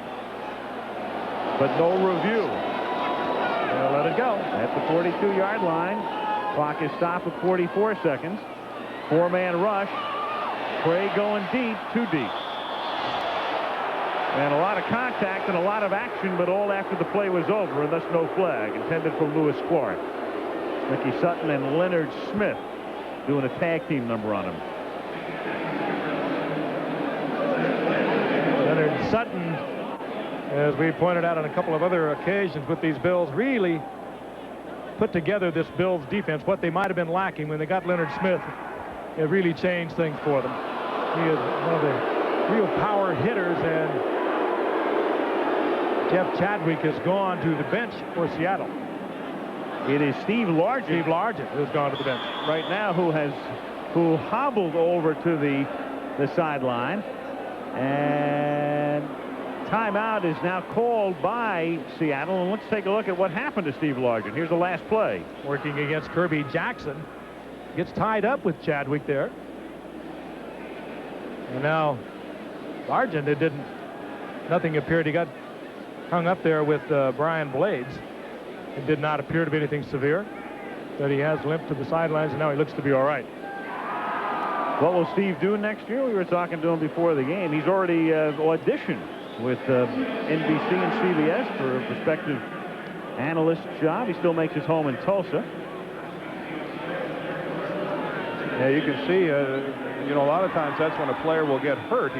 He's looking ahead. He doesn't see his own man coming in there. He didn't see Brian Blades at all. And alertly, it looked like rather than find himself in a compromising position, Largent fell to the ground instead of trying to land in some sort of an awkward situation. As you see, he comes back out and goes back into the Seattle huddle. What a gifted player. Meanwhile, the Seahawks spent the time out there. They are down to just one, with 2nd and 10 upcoming from the 42-yard line. And Craig firing over the middle. Blades makes the catch. He's to the Buffalo 40, to the 35, and tackled at the 32 by Hagee and Kelso. And again, they are down to just one timeout. They've used it. And they take it right here with 32 seconds. And you hate to leave yourself without a timeout, but that's really the only call that Dave Craig had. He had to take that timeout there. Would have taken a good 12 seconds or so to get his club up to the line of scrimmage and run a play that would have put you down to 20 seconds or less. So they picked up all this yardage on the pass to Brian Blades. The Buffalo defense playing entirely too soft of an umbrella.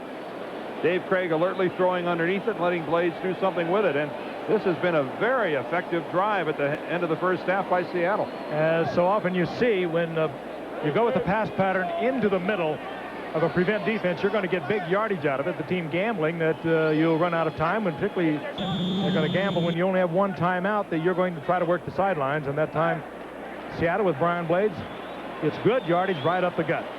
You know who's been playing a good ball game so far is Big Andy Heck.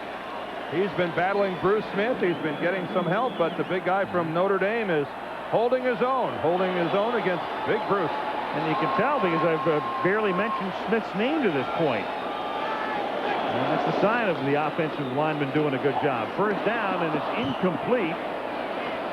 Intended for Williams.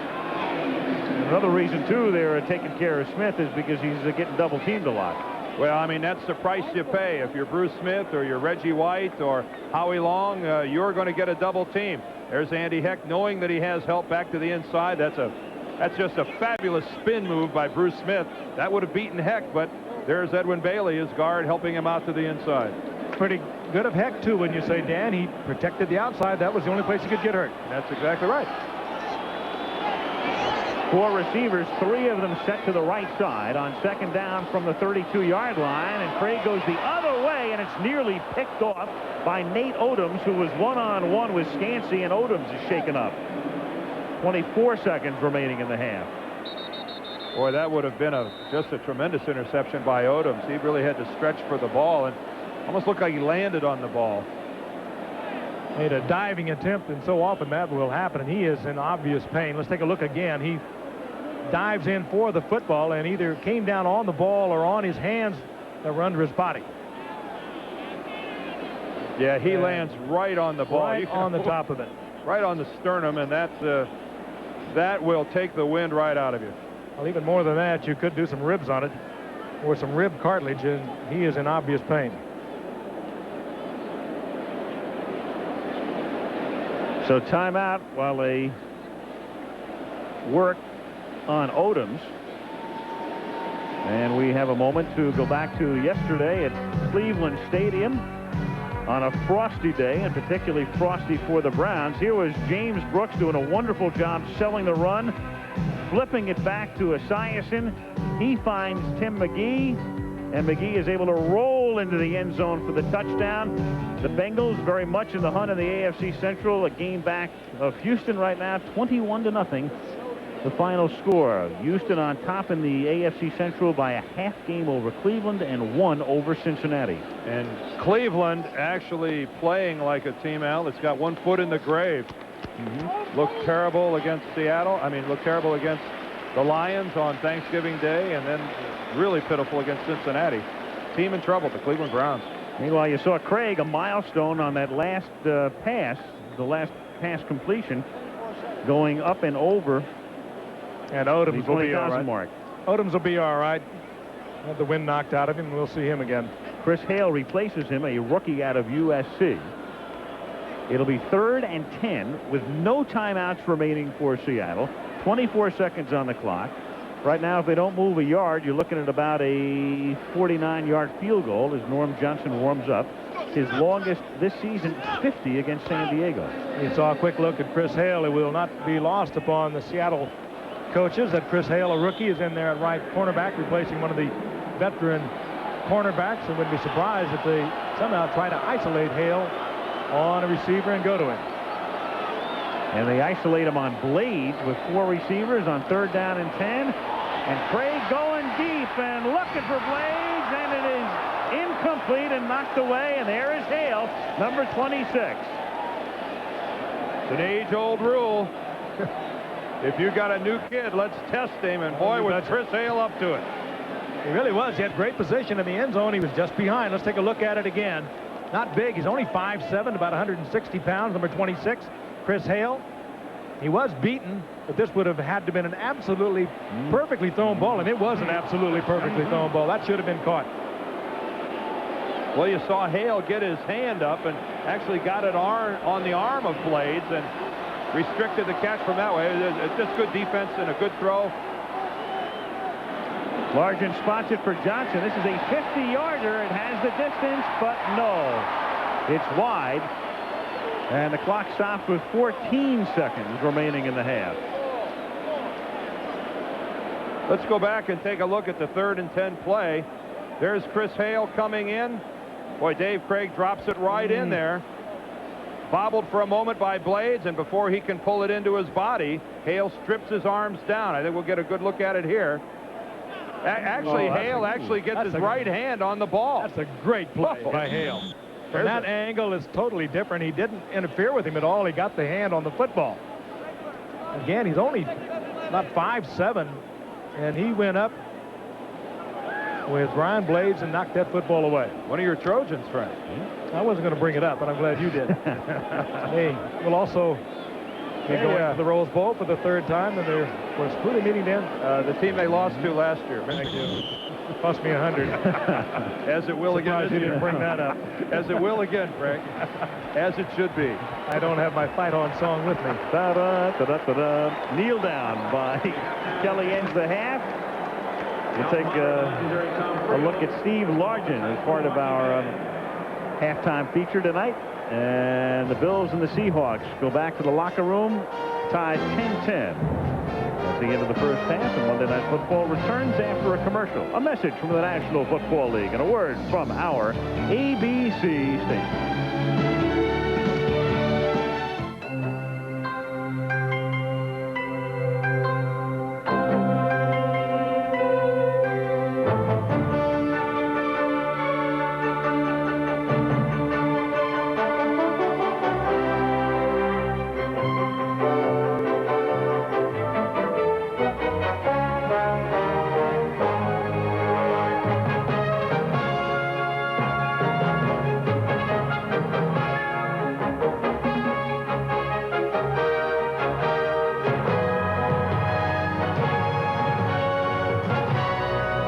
Tribute to the spirit of competition from MCI. Proof that commitment to excellence brings out the best.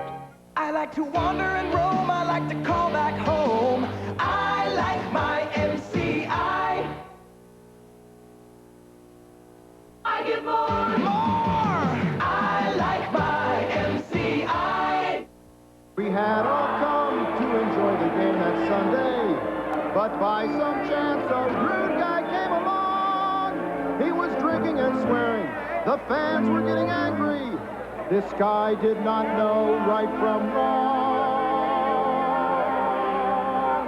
So the people all said, sit down, you're rocking the boat. The people all said, sit down, you're rocking the boat. I'm Nolan Cromwell. When we root for our team, we can all be winners if we leave the action to the players on the field and not in the stands. Don't you rock the boat. The fans don't like a spoiler. They want to keep the game on a happy note. Sit down, you're rocking the boat. I'm Jim Kelly, quarterback of the Buffalo Bills, asking you not to rock the boat. Remember to be courteous and considerate to your fellow fans. Don't party too hard before or during the game, and drive home safely after the game. Don't you rock the boat. This message furnished by the National Football League. Tuesday's terrific for the family that plays together. Could anything be nerdier than this? On Who's the Boss, then... Face it, they were proud of me. I guess it was kind of by default. The Wonder Years, and it's like a first date. You believe in love at first sight? No, but I'm only 20. On Roseanne, then it's Coach. I'm Honey. Hi, honey. Hi, sweetie. Join the all-star lineup. First on Who's the Boss and the Wonder Years. Then it's Roseanne and Coach. The Tuesday team is terrific. Hey, Bob. Nice apron. How you been? Not bad, not bad. Say, how do you like your steak? Medium, Bob, medium. Whoops. Marv, glad you can make it. Say, how do you like your steak? Well done, Bob. Burn it. Coming right up. Oops. Bob, make mine rare. You got it. Oops. It's the 9X Yellow Pages sweepstakes. We'll be calling thousands of people to play. So be prepared. The grand prize is $25,000. Good health. There's nothing more important. Now you can turn to Blue Shield for all your health insurance needs. For innovative, dependable coverage like whole health. The affordable, comprehensive major medical program for hospital and doctor care. Blue Shield for every season of your life and all the reasons. Call 634-BLUE. Time to carry the strength of the shield. Watch Bills Highlights with Jim Kelly, Saturday at 7:30. Hi, I'm Dick Vitale. Saturday, the ACC versus the Big Ten. Who has the better conference? Find out as it's Duke against Michigan, the defending national champs, right here in Ann Arbor. And then it's Dean Smith and the North Carolina Tar Heels against the Iowa Hawkeyes. Catch all the action on ABC Sports Saturday. Welcome to the Lexus Halftime Report. Brought to you by Lexus, high-performance luxury automobiles, the result of a relentless pursuit of perfection. Now let's join Frank Gifford. We're at halftime, the Kingdome in Seattle, Washington. Final game of Week 13 in the NFL's regular season. Voting time once again, and tonight, your opportunity to select the best game of the 1970s on Monday Night Football. And there were a lot of them. Here are a couple we remember so well.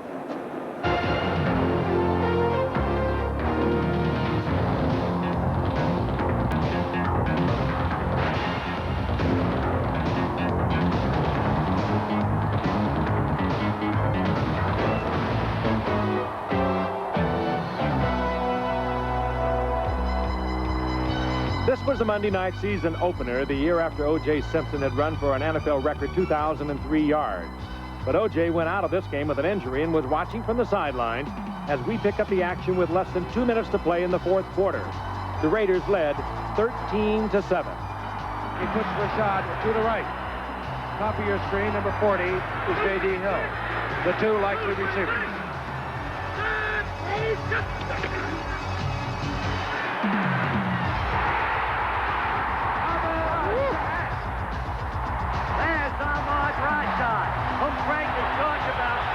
Since the game began, the acquisition from the St. Louis Cardinals for Dennis Shaw, the young man from the University of Oregon, who is once a running back. What a marvelous catch. With Buffalo now ahead 14-13, Oakland committed a quick turnover and the Bills prepared to run out the clock. But it wasn't yet time to turn out the lights. All right, Oakland from another Buffalo from the 31. They played a whale of a football game, and this man particularly, Jim Braxton. Oh, my goodness, look at this. That's a touchdown. The only touchdown of Art Tom's career gave Oakland a 6-point lead with 1:15 remaining. But Ferguson and Ahmad Rashad were far from through. Oakland had never lost on Monday night. And head coach John Madden paced the sidelines anxiously. 31 seconds remaining. One timeout remaining.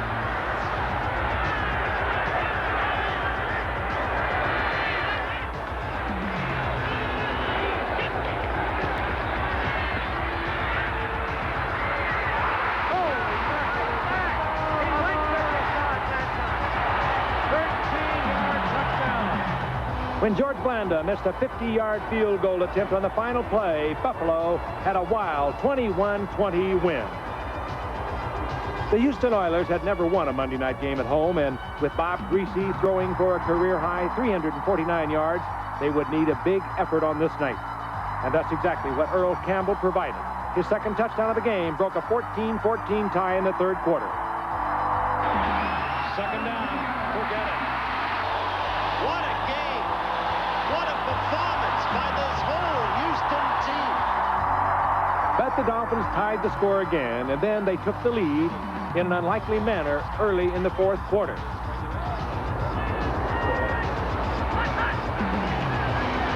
Masterini from the end zone safety. A great play by Dewey. A tremendous turn of events in this football game. But Campbell wasn't through. He would gain 199 yards rushing in that game, and in the process become only the 9th rookie in NFL history to gain 1,000 yards rushing in a season. Campbell to the outside. Goodbye. Oh, is he putting on a show tonight? Then Campbell applied the clincher. It would be the longest run in his 8-year career. On 2nd and 8. Campbell just outruns everyone to the right. Look out. He's gone. He may take it all the way. Puts his head down. 80-yard touchdown. This is over. Final score, Houston 35, Miami 30. Okay, now to enter your vote, just call 1-900-3391-ABC. Your call will cost just 95 cents, and a portion of each call will be donated to the United Way. If you get a busy signal, keep trying. Our lines will be open throughout the game. More than 1 million test miles ago, Lexus engineers set out in pursuit of perfection. They arrived in separate cars, introducing the V8-powered LS400 luxury sedan and the V6-powered ES250 sports sedan. Lexus, the result of our relentless pursuit of perfection.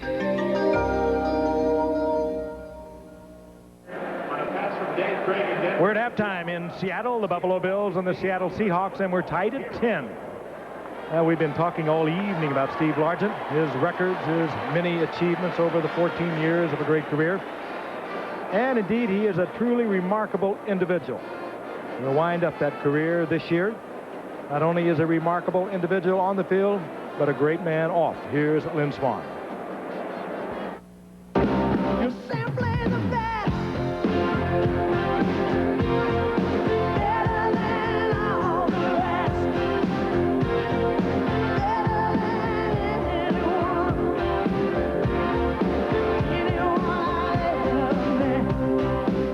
The NFL record Steve Largent has broken in his 14 seasons with Seattle confirm one thing.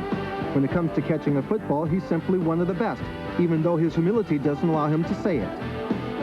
You know, I never looked at myself and considered myself the best. You know, I just worked hard, and you know, I remember somebody told me one time, Earl Weaver, the baseball manager for the Orioles, once said that what's really important is what you learn after you think you know it all.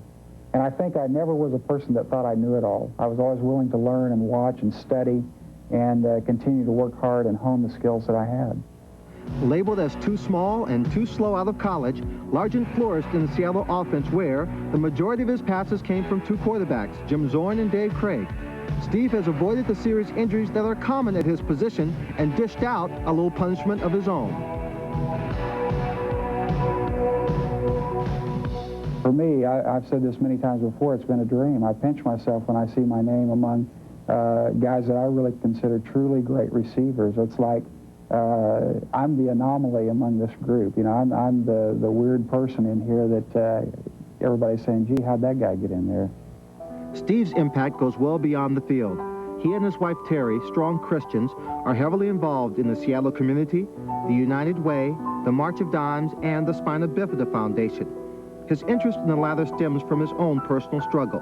4 years ago, his son Kramer was born with spina bifida.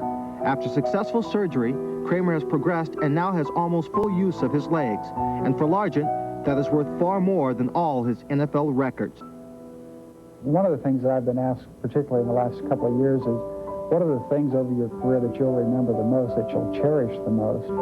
And I really believe it's going to be all the work and the contributions that I've made back to the community. Because, you know, really, in comparison, what is more important, catching a football and scoring a touchdown and compiling some statistics, or giving a kid a call at the hospital who's dying of cancer and encouraging him and sending him an autographed picture and, you know, brightening his day a little bit? You know, there's just no comparison between those two things.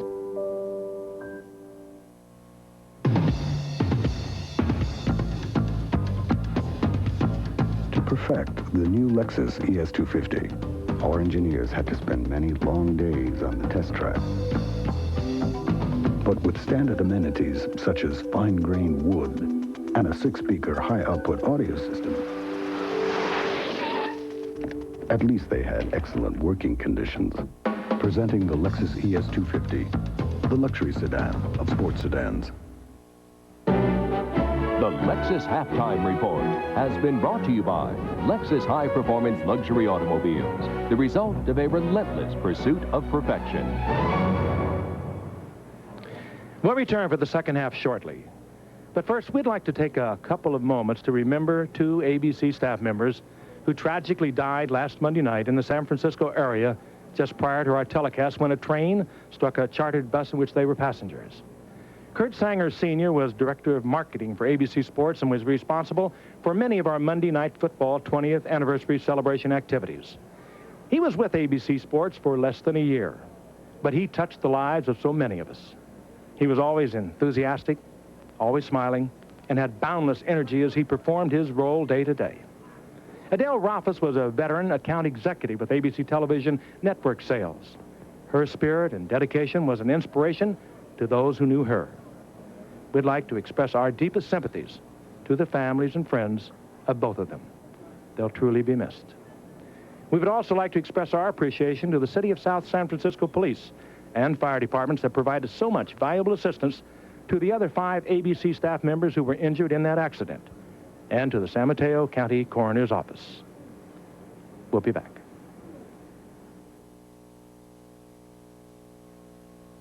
This week on the ABC Saturday Mysteries. We're talking about murder, not some social indiscretion. Is her dashing client really a clever killer? He is so passionate. You're aiding a known felon. Jacqueline Smith is Christine Cromwell Saturday.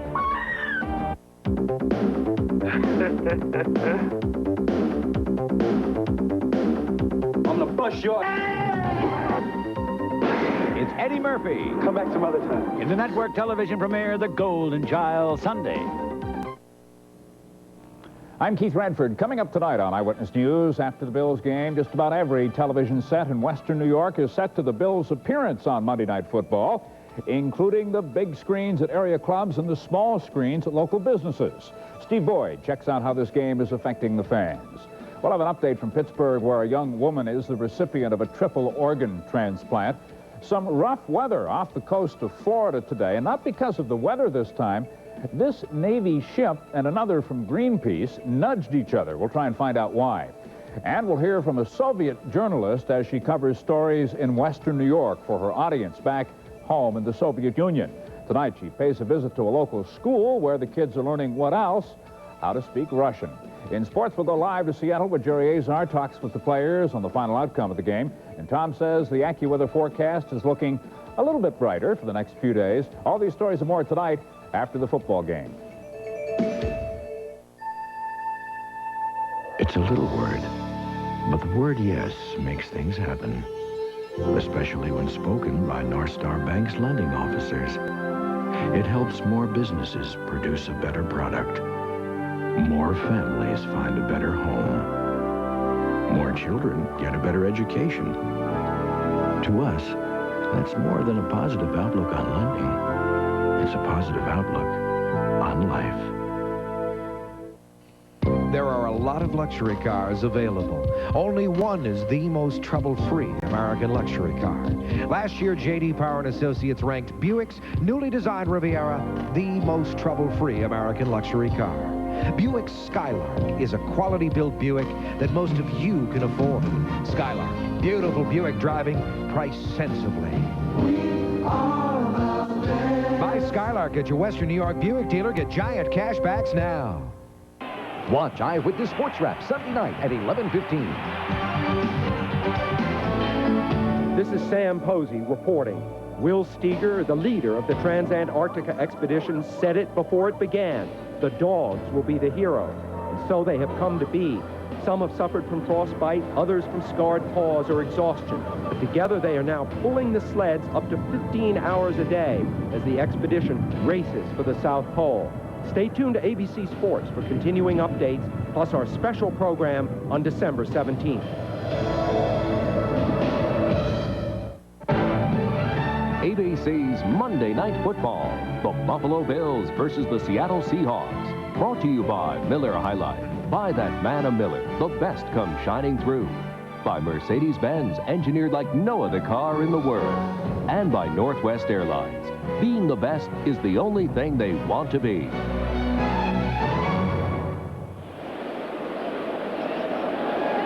And back we come. A little play on words there. The House of Pain in Houston. The House of Rain here in Seattle. Nice and dry inside, but it's been pouring outside for the entire weekend. And inside the Kingdome, a 10-10 tie as we start the second half. Norm Johnson puts it in the air, and it's a deep kick fielded 3 yards in the end zone by Don Beebe, who thought about it. Nice fake. Yeah. Good stutter step there. Looks like somebody had tied a chain to his belt. Yep. So Kelly and the Bills take over at the 20-yard line, and there are the numbers through the first half of play. Seattle with a big passing half with 175 yards and about an 80-yard advantage in total yardage. But a 10-10 tie nonetheless. The long play from Jim Kelly to Andre Reed, and the broken tackles, the big play of the first half. 61-yard touchdown reception. 1st and 10 from the 20-yard line. Kelly faking to Thomas, and he's going to air it out on the first play for Lofton, and Lofton can't get free. Covered well on the play by Dwayne Harper. Throw back to the old USFL days of Jim Kelly. Dwayne Harper, pretty good position on the speedster. James Lofton, I'm sure they talked it over at halftime, said we're going to come out, we're going to open up with this. And good position by Dwayne Harper, the cornerback, on Lofton. Close to 60 yards in the air. And it'll be 2nd down and 10. And that's a pattern that 5 or 6 years ago, Lofton would have been 3 yards past Harper. That's a big difference in James Lofton's game between now and then. Here's Thurman Thomas on a 2nd down play, picking up close to 4. And it will be 3rd down and 6. And Seattle is saying it was a fumble and they have recovered. But there's been no indication of that from the official, and there won't be. 3rd down. In on the tackle, Jeff Bryant. We mentioned that's a long-in-the-tooth defensive line for the Seahawks. Jacob Green in his 10th year, Joe Nash in his 8th, Jeff Bryant in his 8th. 3rd and 6. From the 24-yard line. Kelly is 3 out of 11. 4 out of 12 now, and a 1st down as Reed gets thrown out of bounds by Patrick Hunter. At the 43-yard line, there is a flag down back at the 13-yard line. It had nothing to do with the end of the play. Well, yeah, I believe it. It almost looked like Hunter made a shot out of bounds, but this is a flag clear back. The flag's actually laying at the 13. Yep. Hunter took a real shot at Reed when he was out of bounds. The flag is 11 yards behind the line of scrimmage. Offensive hold, number 69. Unsportsmanlike conduct, number 67 on the defense. Replay the down. Seattle was in a prevent defense, 4 down linemen. They did a little stunt over in the right side, and they picked up Wilford on the hole. Yeah, there's Rufus Porter. This is Porter right here. He's working against Will Wolford. Let's take a look at that. Rufus Porter with 10 sacks on the year already, and Wolford there with the left arm, the way he reaches out and holds. Boy, that's a major league hold on Rufus Porter, keeping him from getting anywhere near Jim Kelly. But then a personal foul called downfield against Patrick Hunter, and thus no play. Let's do it again. So you can wipe out a 19-yard pickup, and back we come to 3rd and 6 from the 24-yard line. Kelly protected well, and a wobbly pass is nearly intercepted, and all James Jefferson could see was 6 points. I think that ball was too ugly to intercept. It's tough to catch a ball that's going end over end. Jefferson not able to handle the knuckleball. That's a there's a pitch that any of the old knuckleballers would have been proud of. Ooh. And again, I hearken back to what Chuck Knox said. Add one more. This is a secondary that only had 6 interceptions coming into this game. Robinson had 1 in the first half, but that's a dismal total for a secondary. Kid's kick is fielded at the 38-yard line by Hollis, who eludes the first man and brings it back out to the 45-yard line. He eluded Steve Tasker, 7-yard run back, ball at the 45 with 13:47 to play in the 3rd quarter in Seattle.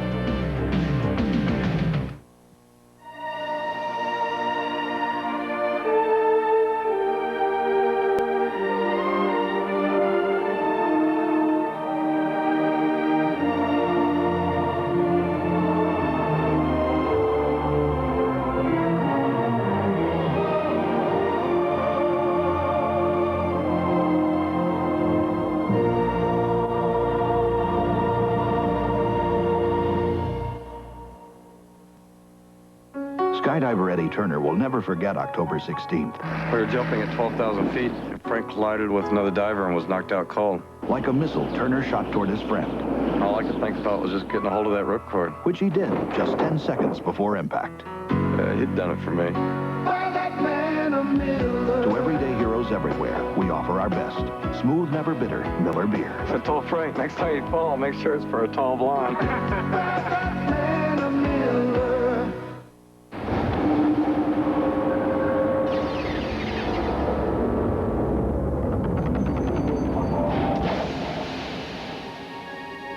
Financial serenity. It takes confidence. Control. Travelers has been delivering on this promise of financial peace of mind for 125 years. With carefully controlled investments, with insurance protection you can trust. The Travelers, you're better off under the umbrella. It's a showdown out west when the 49ers take on the Los Angeles Rams. Oh, my Rowdy Rams are here on Monday night. Next week on ABC Sports. Well, there it is. Last week in the revised tally, it was Dan destroying Simpson and Rashad. You're big in the Northwest. Needless to say, a very intelligent and discriminating audience here in Seattle. No wonder they're such excellent football fans. Recount. Yeah, recount is right. Seattle takes over after the punt at the 44-yard line. And Craig goes right to the air and has it intercepted at the 40-yard line by Art Still, who takes it to the 30. The defensive end, Art Still, and Craig can't believe it. This is shades of Phil Simms yesterday, throwing it right to Clyde Simmons. Still had to catch this one. No way he could avoid it. Hit him right smack in the numbers, and again, put that one in your litany of what's gone wrong. Watch Art Still there to the right of your screen, working on on Mike Wilson rather, and just takes a little step to the right it finds the ball right in his chest. Art Still has been in the National Football League since 1978, and that's his first career interception. Oh, he's never had a quarterback throw it right to him before. Here's Thomas, and he is dragged down. He didn't want to make Craig look bad. M.L. Johnson makes the tackle. Art Still, his career resurrected after all of those years in Kansas City. Some thought he was finished. Marv Levy, who drafted Still. He was the second player taken in the draft when Marv Levy had the first-round pick back in 1978. And we've got an injured Buffalo Bill, and that is Thurman Thomas, who is the man shaken up. So here is the workhorse, the durable key to their attack thus far this season with what he has done on the ground and as a receiver as well. And a very anxious moment for the Buffalo Bills. It looks like they're looking at something with the legs. Can't tell if it's an ankle or a toe or a knee, or tough to tell. Let's take a look at it if we could. There's Thurman Thomas, and as he gets brought down by a couple of Bills, Jeff Bryant, M.L. Johnson, Joe Nash in there.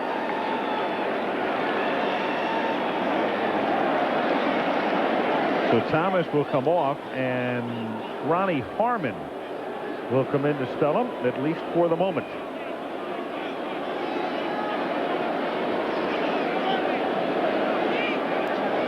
Heavily padded, as you could see, the left leg, so could be aggravated, something that he had hurt before coming into tonight. He had a huge pad on that left calf, and coming down on top of it, Joe Nash and M.L. Johnson. Now, they don't lose a whole lot with Ronnie Harmon in there because he used to be the starter before Thurman Thomas was drafted 2 years ago. So he knows what it's all about back there.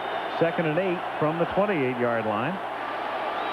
Harmon out into the pattern, and they swing it out to Harmon, and he takes it down to the 23-yard line, where he is 3 yards shy of the first down. Patrick Hunter makes the tackle.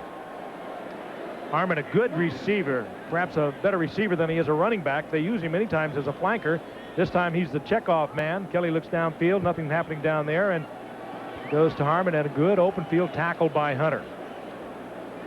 And they are working on the left leg now with Thurman Thomas. Harmon making his 20th catch of the season. 3rd and a long 2 at the 22. And Kelly will go up top to try to get it, and the pass is incomplete, intended for Lofton. And in comes Norwood now for what will be close to a 40-yard attempt. Well, James Lofton running a full-blown slant to the inside. Jim Kelly anticipating Lofton to sit down and run a curl.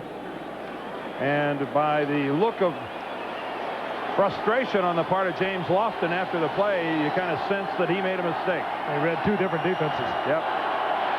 40-yard attempt for Norwood. Kid to hold. Snap is good, so is the spot, and so is the kick. And the Buffalo Bills, for the first time in the game, take the lead. That's one of the problems with the modern passing game, where it's all sight adjustment. Quarterback sees one thing, the receiver sees another. But this is easy to see, right down the middle.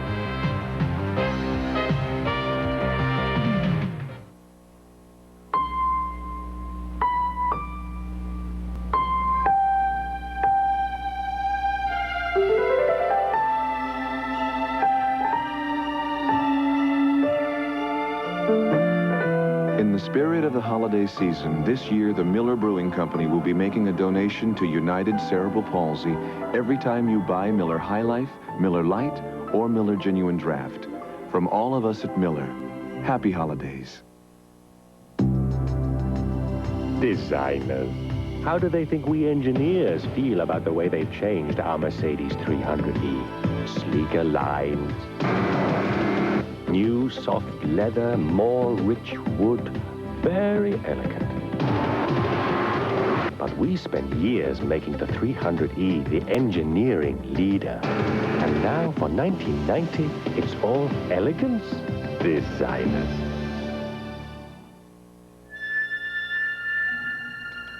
The struggle for excellence is the spirit behind running a business. It's the only way to run an airline. At Northwest, helping you do business is putting us on the fast track. In all we do, we're striving to jump the line from the merely good to being great. Because being the best is the only thing we want to be. There's the vote. Best game of the 70s on Monday Night Football. It's about as close as it can get. Miami against Houston with a 2-point advantage, 2 percentage point lead over the Oakland Buffalo game.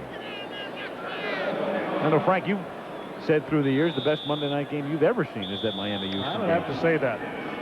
I'd also say I'd like to have Cornelius' sweater. There is the great one, Cornelius Bennett. Again on the inactive list tonight because of a knee injury. Kickoff taken at the goal line. And Harmon is spun down at the 16-yard line, and the tackle is made by John Hagee.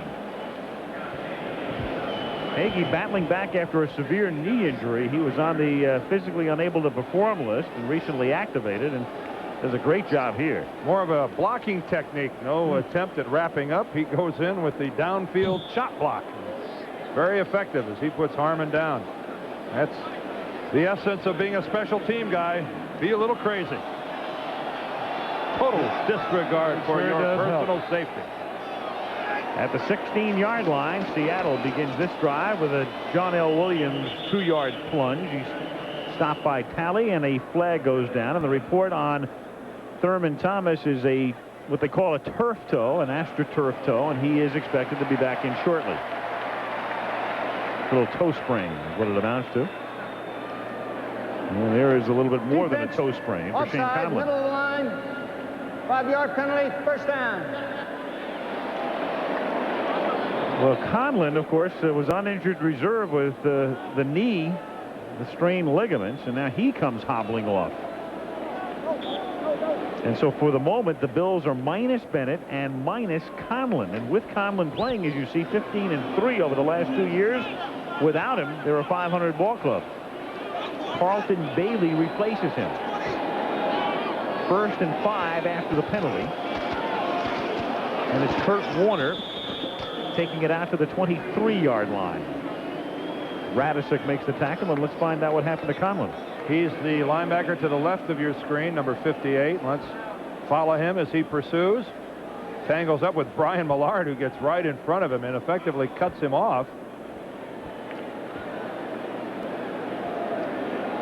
Well, that's a good block by Millard, and you can see there Conlon kind of clutches and grabs at his lower leg. Interesting, though, Dan. He went to the sidelines, didn't even look for a trainer, so it must be something that maybe is reoccurring. And in all probability, he'll be back.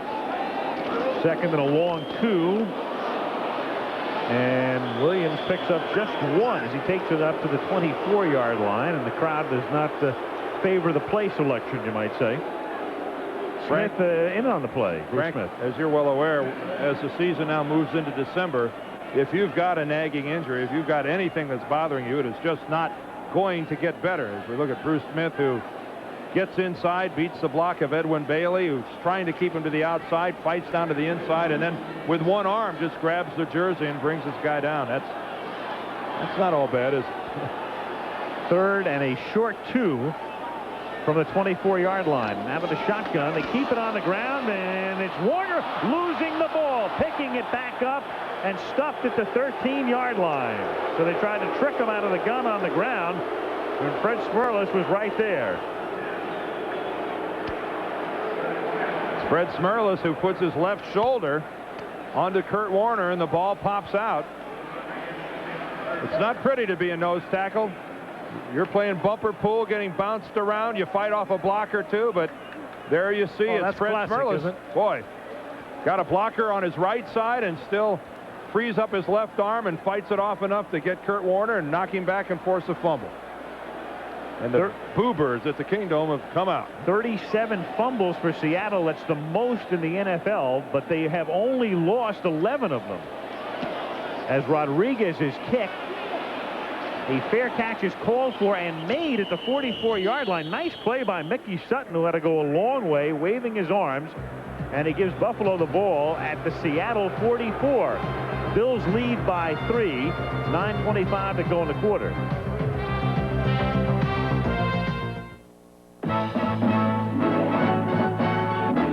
Grab a bucket and mop. Scrub the bottom and top. There is nothing so clean. That's my burger machine. With a broom and a brush. Clean it up for the rush. Before you open the door. Or to shine on the floor. When we finish one then. Start all over again. Tell me, what does it mean? At McDonald's it's clean. You deserve a break today. So get up and get away to McDonald's, McDonald's, McDonald's.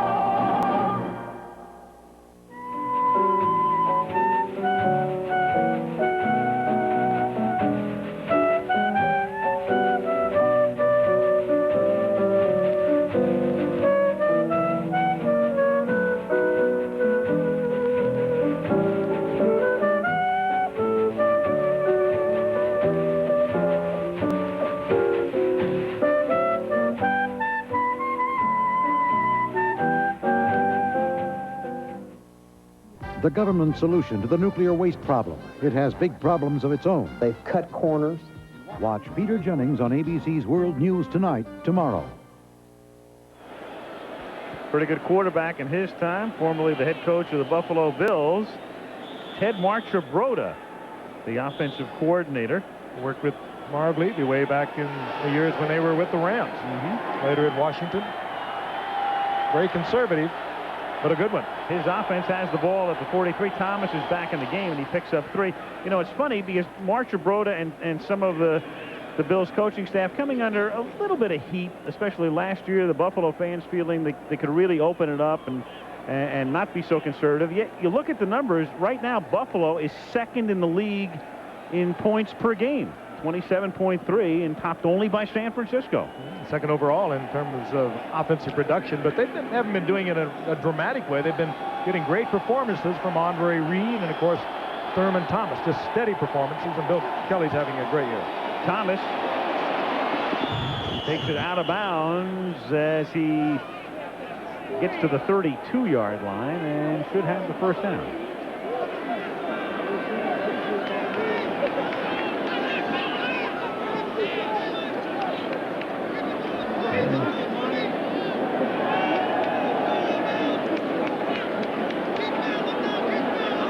Dickerson will signal in the offensive plays. See the little scenario going on. Kelly wants help, though. He looks over the sidelines, and he picks up Frank Reich looking for help from him. At the 33-yard line. The catch is made inside the 30 by Kennebrew, and he takes it to the 15-yard line. His 4th reception of the season as Kennebrew picks up another first down to the 18-yard line.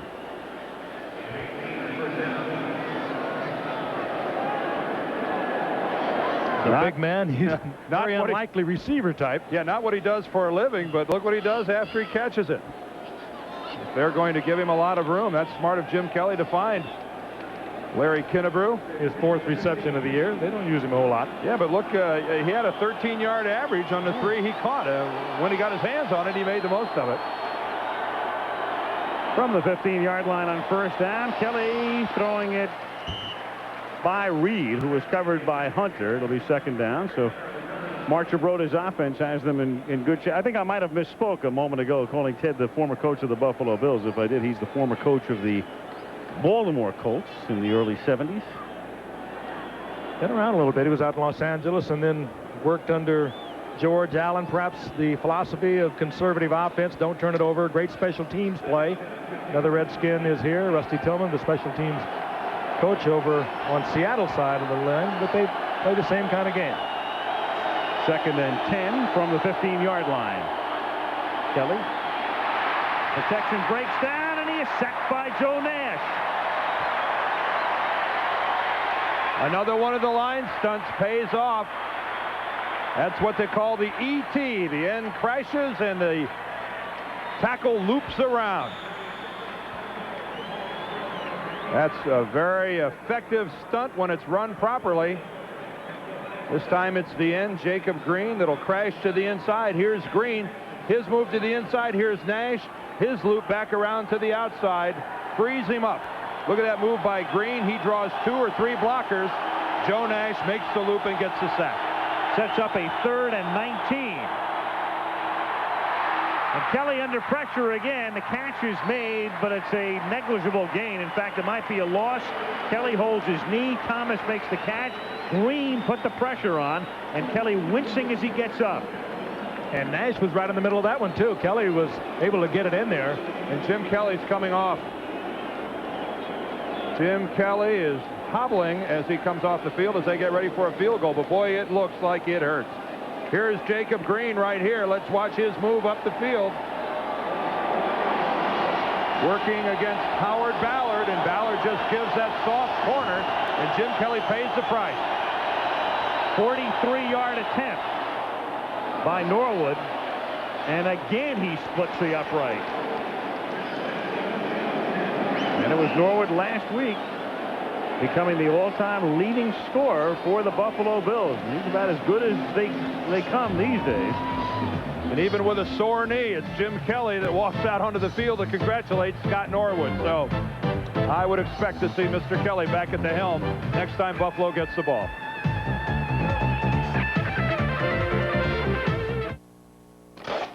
We really saved. I like it. I like my bottom line. I hate wasting time. I like my MCI. I like you loud and clear. I like you close and near. I get more. I like my MCI. I like my MCI. This is great. Watch this. It's a test. These guys think that both of these are aquariums. Wrong. Actually, one of them is a Hitachi big screen TV.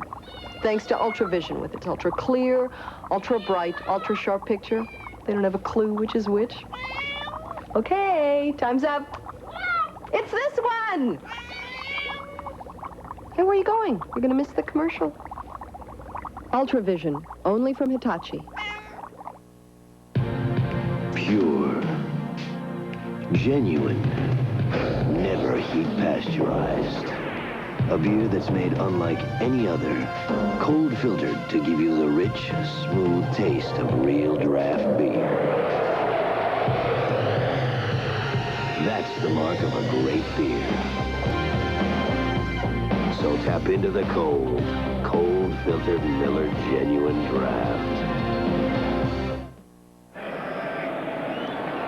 The Kingdome in Seattle, where at one point the Seahawks led 10-0. That was the score at the end of the first quarter. It was 10-10 at the half. 2 more Norwood field goals. He has 3 in the game, have given the Bills a 6-point lead. And Kevin Harmon is back to receive, along with Hollis, as Norwood will put it in the air. 6:40 to go in the third quarter. David Hollis got past the 20 and pays for it. And then his forward progress has him out to about the 24-yard line. Well, clearly the San Francisco 49ers, the class right now of the NFC. Denver with the best record in the AFC, but it appears we're at this point of the season heading for maybe a Buffalo-Denver showdown in the AFC Championship game. What do you guys think? And, of course, the home field advantage still up for grabs. Buffalo, surprisingly, having a tough time here tonight. I mean, they've had a couple of turnovers deep into Seattle's territory.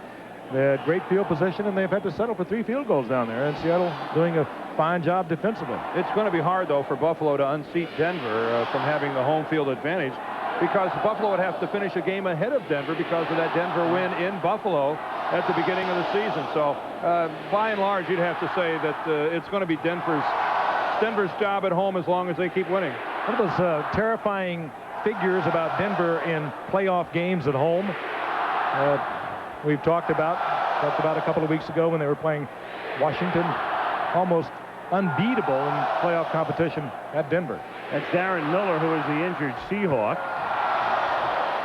As play will resume at the 24-yard line. And, well, we had a beauty last week in San Francisco, and it should be more of the same next week in Anaheim. Rams, 49ers a week from tonight.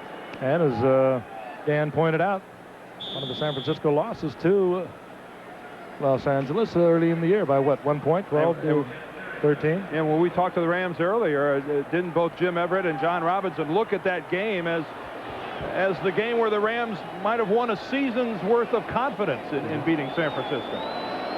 Here's Seattle on 1st and 10, and the pass intended for Largent. Incomplete. Ray Bentley in the area covering on the play. It'll be 2nd down and 10. And it's been very frustrating for the Seattle offense after a most auspicious beginning on their first 2 drives of the game. You get back to the 49ers for a moment. I mean, you look at the way they're playing right now, it would be, I mean, it's difficult not to say that they're the best team in the game, the way they are firing on all cylinders. But a lot of people, myself included, I thought at the beginning of the year that really the Rams would be the team to beat in that division. I'm not ashamed to say so. I thought the Rams would be there. 2nd and 10 as Craig's pass intended for Blades, and Brian Blades can't hold on as Kirby Jackson covers, and Bruce Smith gives Craig his own special greeting. Now there's something unusual. Number 78 lying on top of a quarterback. This is man for man. The blitz is on. It is Jackson against Blades. Blades across the middle. Jackson with a hand in there, pulling his left hand away, and Jackson didn't get the flag, but he had his hand inside, pulling away Blades' arm before he could get it up. That should have been interference, and boy, look at Bruce Smith crawl all the way in there. That's Grant Fiesel, the center, fighting Bruce all the way in there. But you know, Jackson really got away with one there. That's flaggable, if that's such a word. 4 receivers it is now, and on 3rd and 10. It's Lewis Clark who makes the catch, but he is tackled short of the 1st down. He is stopped at the 32-yard line, and they're forced to kick. Mickey Sutton makes the tackle. And they are restless in the Kingdome. I mean, really restless. Well, they're wondering why you throw a 3-yard pattern when you need much more than that to get the 1st down. And Mickey Sutton, one of the better tacklers in the Buffalo secondary. He's made a couple good open field stops tonight. He was there, had the good coverage, and he gave it up. He knew how much room he had, and he took advantage of it. Ruben Rodriguez to punt. LaBelle snapping again. This time the snap is good. And the kick is a good one. It backs Sutton up to the 21-yard line. And he brings it back out to the 30. Tackled by Glasgow. Rodriguez's boot that time 46 yards, and we have 5 minutes and 24 seconds remaining in the 3rd period. Boy, that's a face mask. Looked like there was a face mask on that last kickoff return by Glasgow. We're seeing some guys get away with some penalties.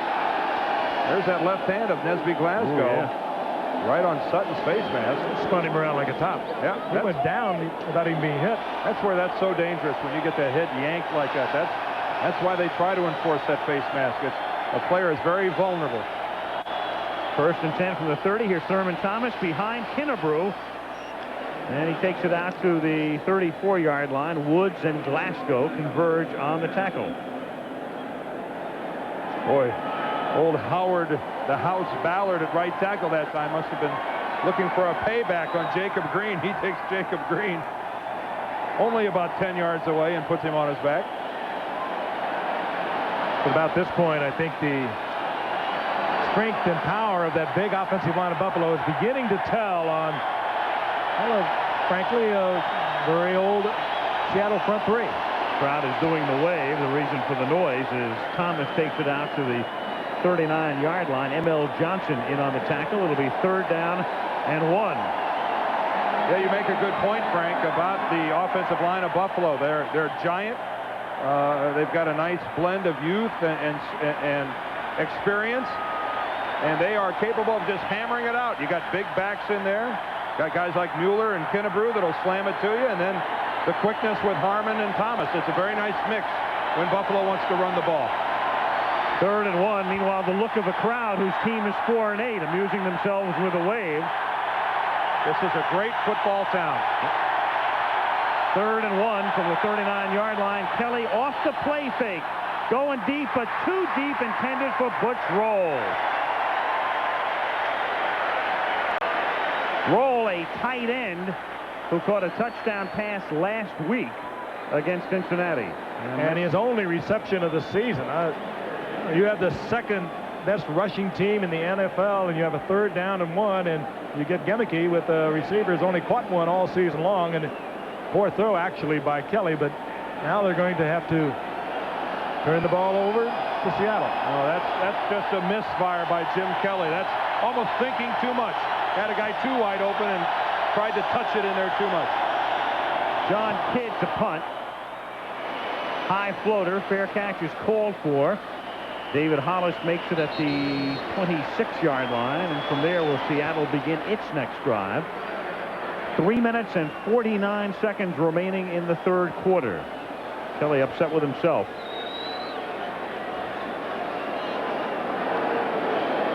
A reminder against Saturday. College basketball, great doubleheader for you. Duke against Michigan starts it off. That's the first half of it at 2 o'clock Eastern time, 11 in the morning Pacific. And then Dean Smith and the North Carolina Tar Heels against Iowa at 4 o'clock.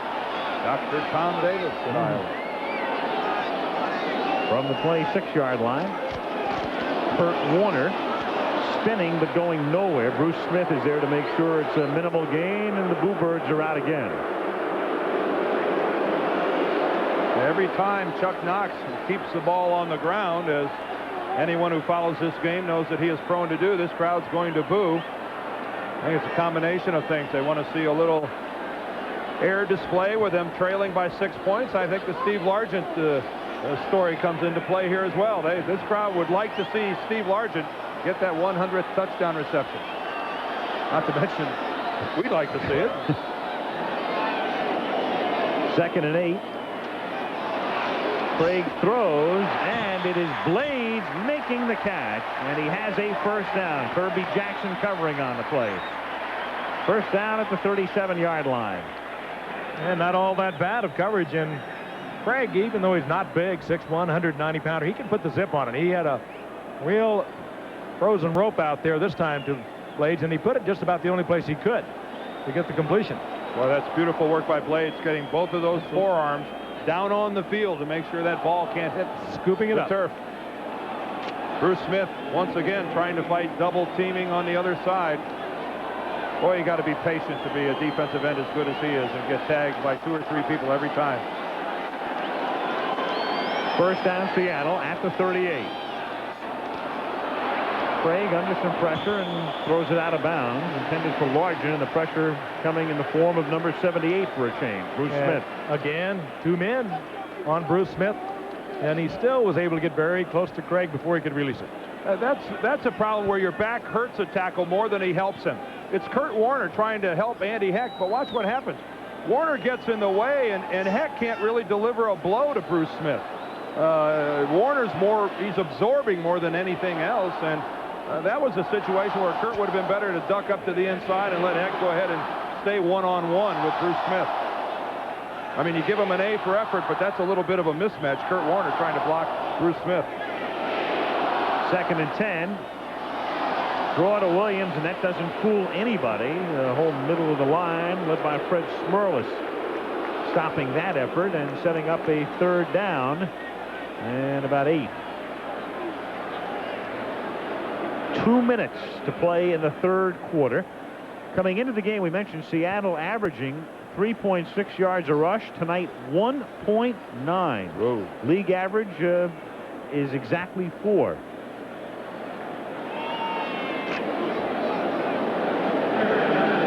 Third down, call it 9 from the 39. 4 receivers. Craig out of the shotgun. Blades in motion. 4-man rush. And going deep and dropped at the 35-yard line. Steve Largent was there, and Nate Odoms was covering. Brilliant pass by Craig to get it in there, and that one, Largent, of course, he knows better than anyone.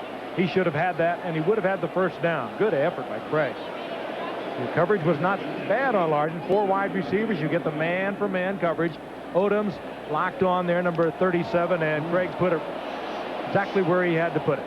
Well, you don't see that very often. That ball is just perfectly thrown, and that's just a drop, plain and simple. Steve Largent dropped the ball.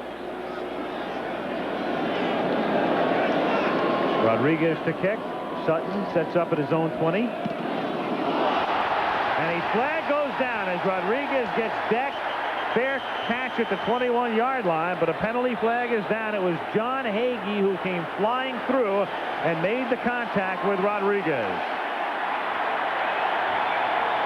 Rodriguez gave it to Stanislavski there, too. Well, now it's going to be critical. Is this running into the kicker, or is this roughing the kicker? Running into the kicker will only be 5 yards, and that won't be good for a first down. If it's roughing the kicker, that'll be good for a first down for Seattle. Again, there's 2 different classifications here.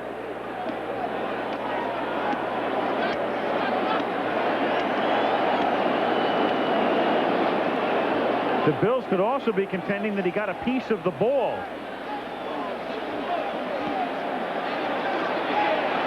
Well, they're going to call that the 15-yard variety. That's roughing the kicker, the personal foul kind. And that's going to be a Seattle first down. That's a judgment call by the official.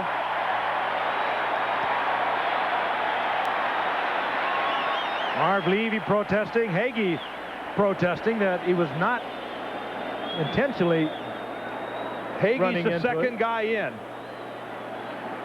Now he goes ahead. The question is going to be is whether or not Patrick Hunter pushed Hagee. I'm sure Hagee was saying exactly that.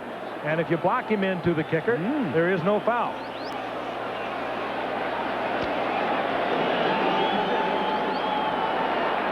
Well, that is certainly the contention of Marv Levy and the Bills team, was that Hagee was run into the kicker.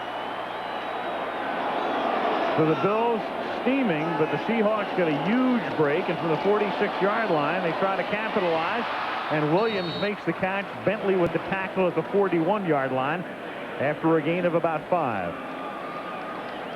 Why don't we go back and take another look at that? As you look at this, keep in mind now that Hagee is the second man in.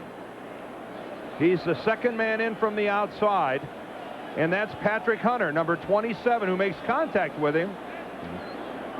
That's, you know, you see Hunter with his hands on his back, and there's no question that he was pushing him, but I don't know that he pushed him hard enough to make contact where there wouldn't have been contact anyway.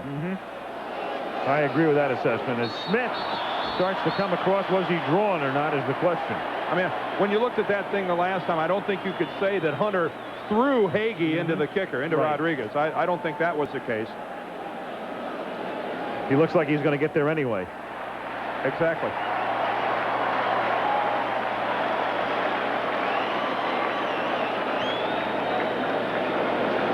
Again, in an Elway-like move here for Craig, that head bob creates the encroachment. One thing to keep in mind, though, is that the quarterback, when he does this, is supposed to remain stationary. You know, that wasn't exactly what I'd call a head bob. He jutted his chin, clearly.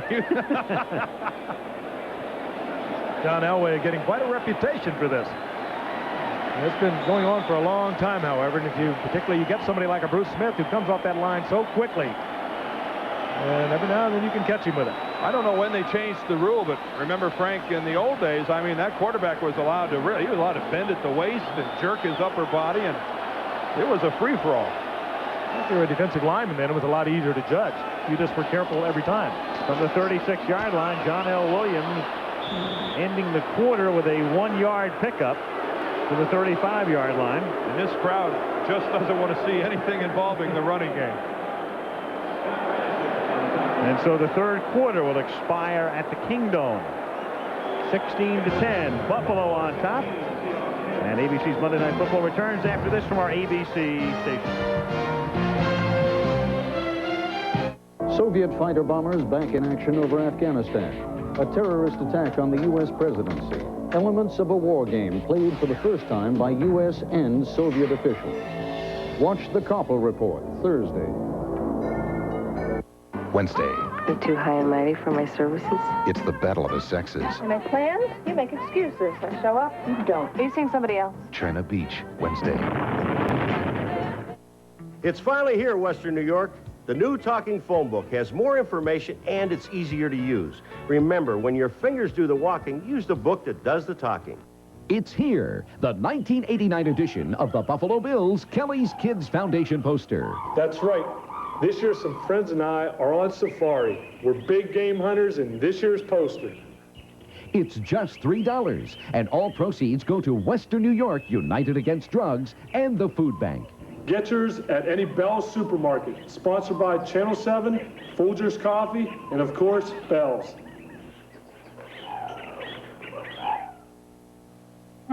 Today, U.S. Air pumped 3 million gallons of fuel, cleaned 47,000 seats, swept 400 aisles, and showed 175 little boys and girls to the restroom. We served 50,000 meals, 56,000 soft drinks, and cleaned up 250 spills. We checked 260,000 bags, flew 170,000 people, and said thank you about 500,000 times. And you know what? It's still not enough. Thank you. U.S. Air, America's most frequent flyer. When do we get out of the freezer? Tom Jones has the answer after the game.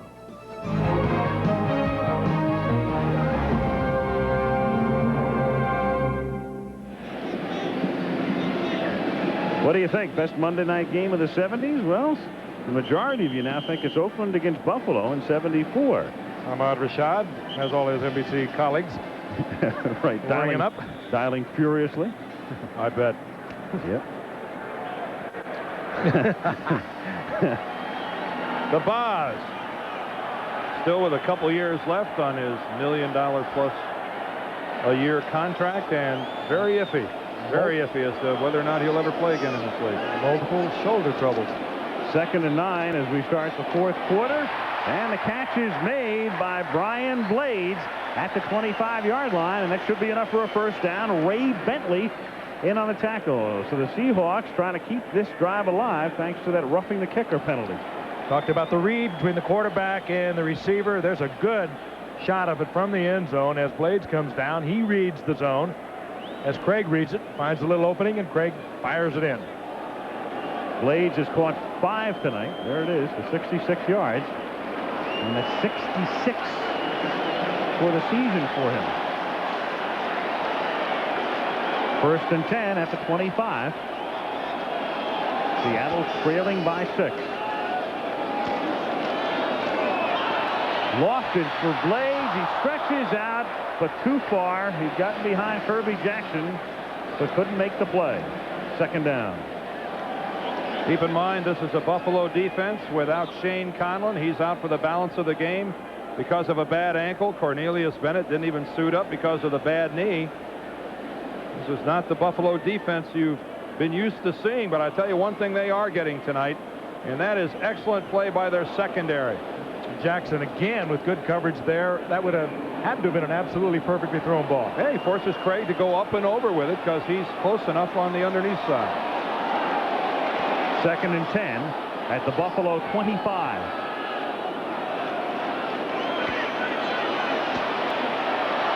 And again, too deep. Largent had broken the pattern off at the 10-yard line. And now the reason he did, because Nate Odoms, just like his counterpart, Kirby Jackson on the other side, played him absolutely perfectly man for man. Banged him coming off. Largent was going to take it into the corner of the end zone. He's in a kind of a squat there, but that's the characteristic of Odoms. He is total concentration on Largent. It looks like Lester Hayes when he gets down in that crouch. He forces Largent to break that off at less of an angle than he wanted to. And of course, again, Craig reading and knowing the pattern that should have been run, throws it into the end zone incomplete. Outstanding by Nate Odoms. 3rd and 10, 4 receivers out of the shotgun here. Craig pressured and sacked at the 34-yard line, and that may take him out of field goal range or close to it.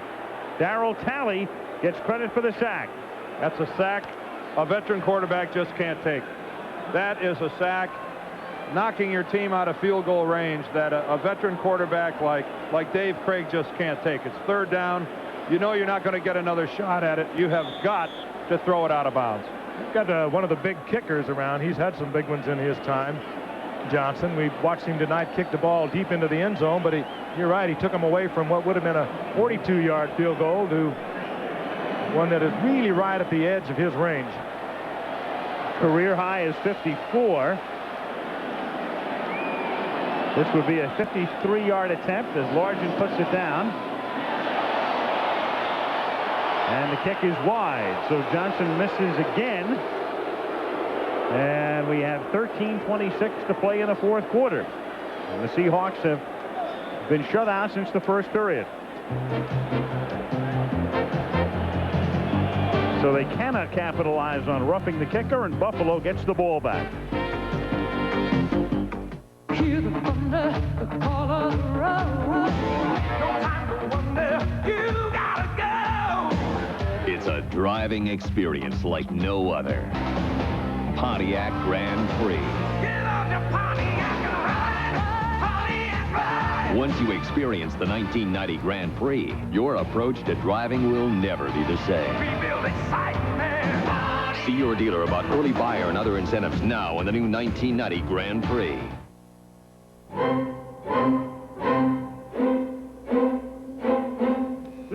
Some people see shaving as something you do for 3 minutes a day. At Braun, we see it as something you do for a lifetime. And we think you should make the best of it. The Braun Shaver, with its 3 shaving positions. Designed for those who choose to make a virtue out of necessity. Braun, the world's #1 selling foil shaver.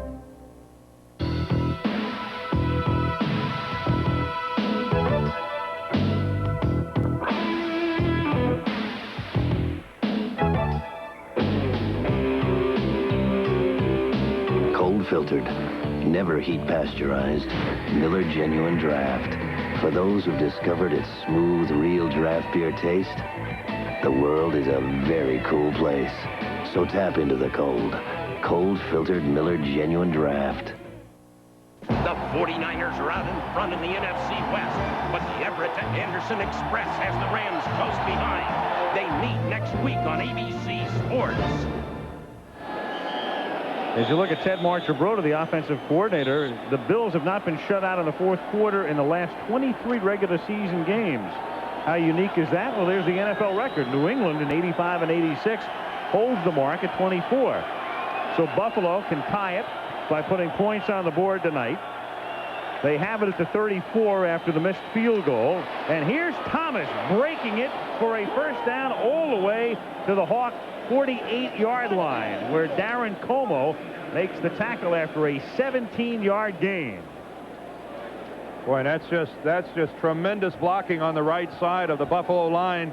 Again, it's Howard Ballard, number 75, the right tackle. He just buries Jacob Green to the inside. Joe Nash sealed off. And then it's Larry Kinnebrew again with the lead block. You see number 70, Joe Devlin, all the way down the field with his man. That's just dominating the line of scrimmage by the Buffalo Bills. From the 49-yard line, here's Thomas. And he squirts through for a gain of 3 to the 46. That's just a mirror of the play they ran a moment ago, trying it over on this side. And this time, Seattle cuts it off for a couple of yards, but it's been effective all night long. The straightaway zone blocking, and the big Larry Kinnebrew leading the way. 2nd and 8. Buffalo at the Seattle 47. 12:15 remaining. Thomas again, and this time he can't get out of the backfield. Number 92, David Wyman, coming up to stop him.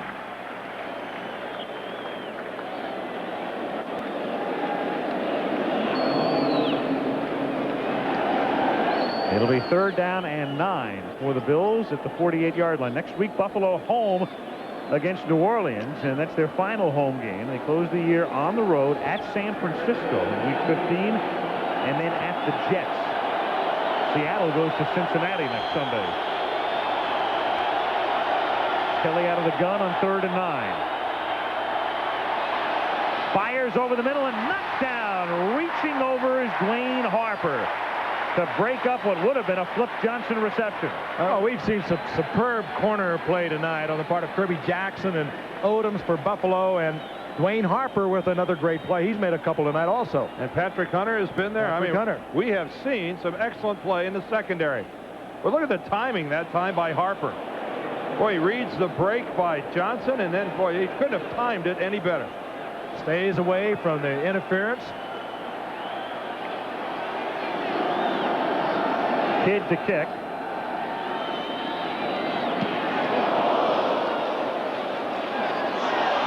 At the 12-yard line, Hollis, and he pays the price, really does, as he gets out to the 19. Jamie Mueller down to make the stop at the 19-yard line with 11:18, and Mueller pays the price as well.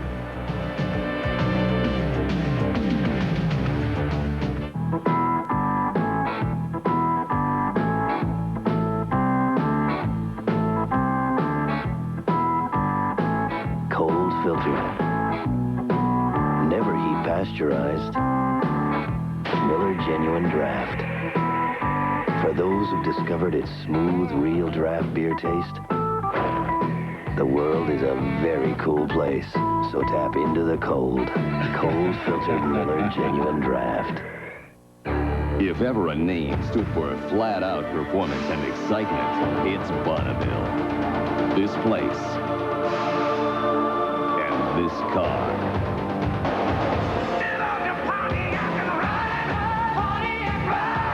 Fast, powerful, and true to its name. Bonneville from Pontiac.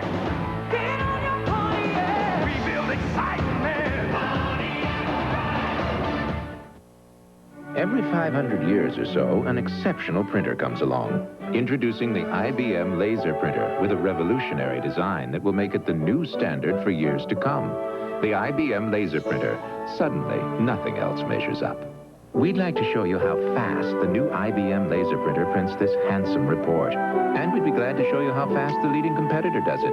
But unfortunately, we're out of time. The IBM laser printer. Suddenly, nothing else measures up. 4 of the game's top players take a shot at tennis's largest payday ever, the ITT Stakes match, Sunday on ABC Sports. Jamie Mueller, it's dangerous on special teams. Got his leg underneath him and was hammered backwards, and he did walk off the field, but it was a vicious twist. And they're looking at Jamie Mueller's left knee. Seattle has the ball at its own 20. 11:18 to play. Buffalo ahead by 6. Craig swings it to John L. Williams, and he is tackled out of the 24-yard line by Scott Radisek, a gain of about 4. If you're a little squeamish, you know, cast an eye another direction for a minute here, but we're going to take this chance to show you what happened to Jamie Mueller. Now, here's Mueller right there, 30. Now, watch his left leg as it gets pinned clear underneath him. And he is bent right over backwards. And, of course, that left leg is still pinned. He walked off by himself, and we can only hope that he's a flexible young man, because he was forced to prove it there. 2nd and 6 from the 24-yard line, and here's Warner, and Warner gets it out to the 31, and that's a first down for the Seahawks.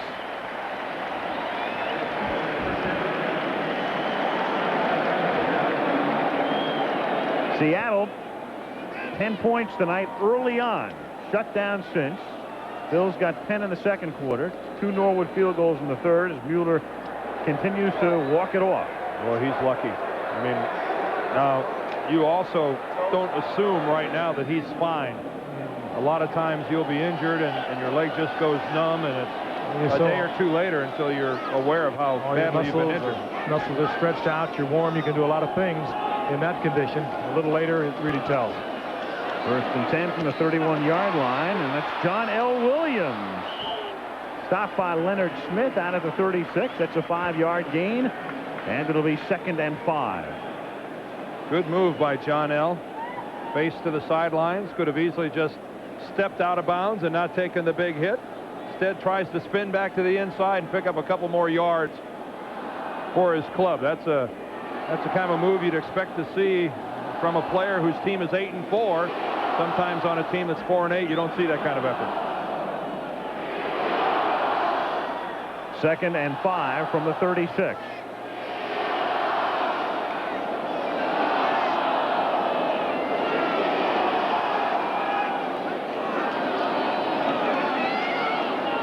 Craig for Blades, and he can't hold it at the 45-yard line. Good tight coverage by Herbie Jackson on the play. 3rd and 5 now. Been that way all night. It was a good read by Craig. He read the blitz, and he changed the play at the line of scrimmage. He knew he was getting individual coverage. He knew the Blades was going to be all alone on Jackson. He changed the play, and it was just fine coverage again by Herbie Jackson. Yeah, the Blades should have caught it as well. Absolutely. I mean, Craig delivered a good ball. 3rd and 5. Blades and Largent both go to the left. Largent has not caught a pass since the 3rd play of the game. His only reception of the night. Craig looking to the right and nearly has it intercepted. It was knocked down by Leonard Smith. Intended for Jeff Chadwick. That time you just change the coverage. You give Craig a different look. You get double coverage out on the wide receiver. The passing game of Seattle does not appear to be mystifying the pass defense of the Buffalo Bills. These guys are covering the Seattle receivers like they're being shown the play in advance. I was going to say, like they're in the huddle. They seem to know exactly where it's going. Ruben Rodriguez. Rush was on. He gets it away. It's a line drive end over end, taken at the 26-yard line. Mickey Sutton. And a good run back for Sutton as he takes it into Seattle territory and tackled at the 48-yard line by Darren Como. And here's a guy they plucked off the waiver wire, released by Green Bay. Mickey Sutton doing it all tonight. Fine all-around game.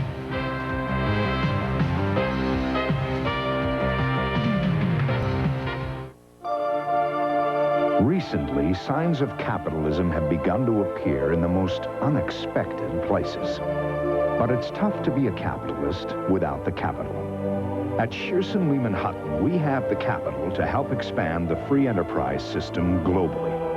And in the last 4 years, we've more than doubled our investment in people and offices around the world. Shearson Lehman Hutton. When you do it better, you get to be the leader.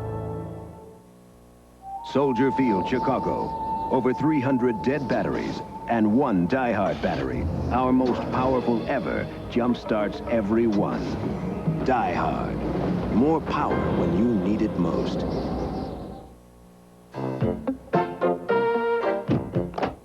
Have you ever wondered what a baggage handler might take on vacation? What everyone should take. Samsonite's glutton for punishment. Another Pontiac First is ready for delivery. The first 4-door version of Grand Prix style and performance. The new Grand Prix Sport Sedan. You've got to drive it. Get on your Pontiac and ride. The exciting new 4-door Grand Prix. You've got to check it out. Rebuild excitement. See your dealer about early buyer and other incentives now in the new Grand Prix Sport Sedan. All yours. Well, Dan, you're our boxing expert. Here are a couple of early season combatants. Tom Bresnahan on the left, Nick Nicolau on the right. And as sometimes assistant coaches are prone to do, they got in a little skirmish. Bresnahan is the offensive line coach and a guy really responsible for a lot of the rejuvenation of the Bills' running attack. Here's Kelly on first down from the 48, and somehow, some way, he's able to fire it in between the defenders and into the arms of Keith McKellar. And we have an injured Seahawk back at the 43-yard line. And that is Tony Woods, the outside linebacker. I think he twisted his leg somehow, trying to dance around the pile. They immediately start to take a look at the left knee. There he is, number 57. Ooh, and he catches his left knee right there. He throws it out in front and runs it up against Kent Hull, the Buffalo center. A lot of times that causes a hyperextension of your knee. It gets knocked backwards a little bit while your foot's planted.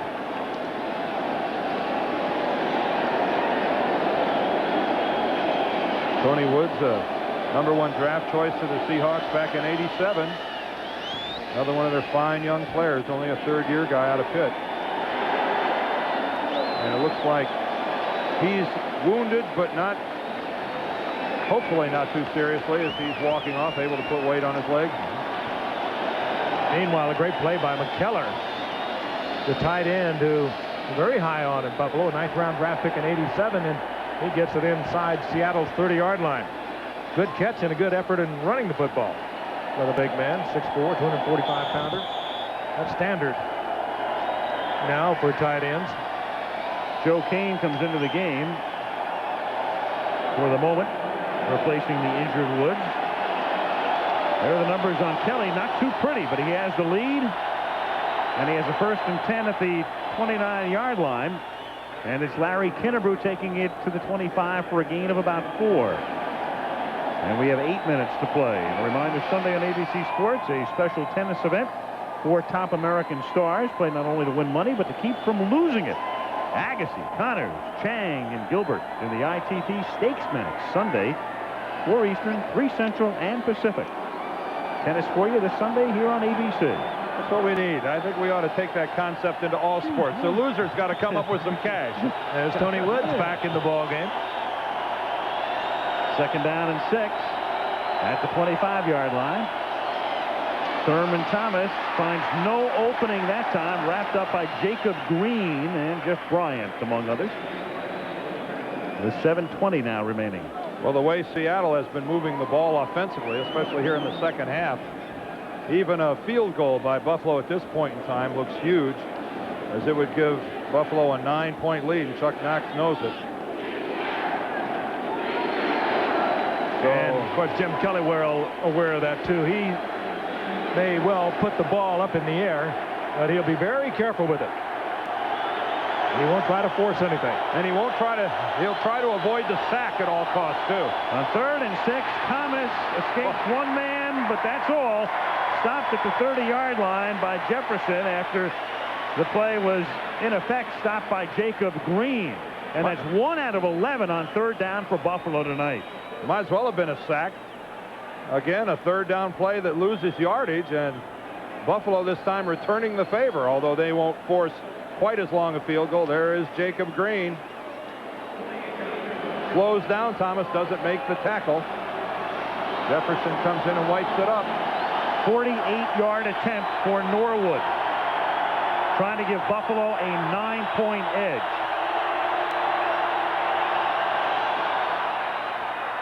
And he's wide this time.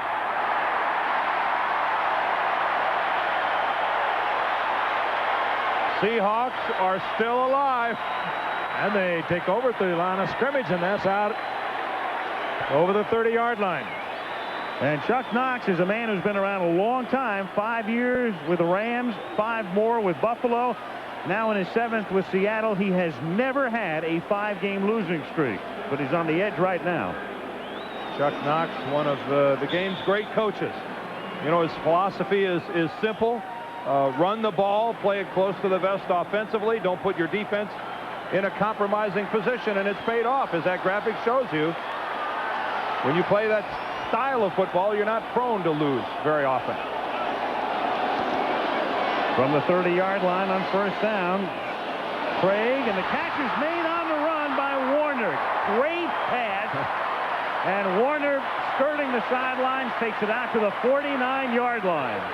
You know, the last couple of plays we've seen by Dave Craig are kind of the essence of his entire career in the league. Taking a sack on a critical 3rd down that forces your team out of field goal range, and yet at the same time capable of throwing just brilliant passes like that sideline toss to Kurt Warner. I mean, that is as beautiful a pass as you will ever see. Well, the last time we saw Craig on a Monday night, he was as beautiful as a quarterback gets. 5 touchdown passes against the Raiders last year. From the 49, looking for Largent. And Steve can't get there, and again, he was covered like that proverbial blanket by Kirby Jackson. For Jackson, this is a good way to get to Honolulu. He has had an all-pro night. Not only covering Steve Largent, but also taking on Brian Blades, and this is picture perfect once again, and you force Largent outside. You're just right on the fringe of the rules, but you force Largent outside where he has no path through the ball and avoid the flag. My question is this, Frank. Who in the Seattle passing attack thinks that Steve Largent is going to run by Kirby Jackson on a fly pattern? Steve Largent is not that type of receiver. He doesn't have that kind of speed. That's a pattern that's not going to work. 2nd and 10. And Craig lofting it for Williams. He's inside the 20. He's inside the 10. John L. Williams, touchdown.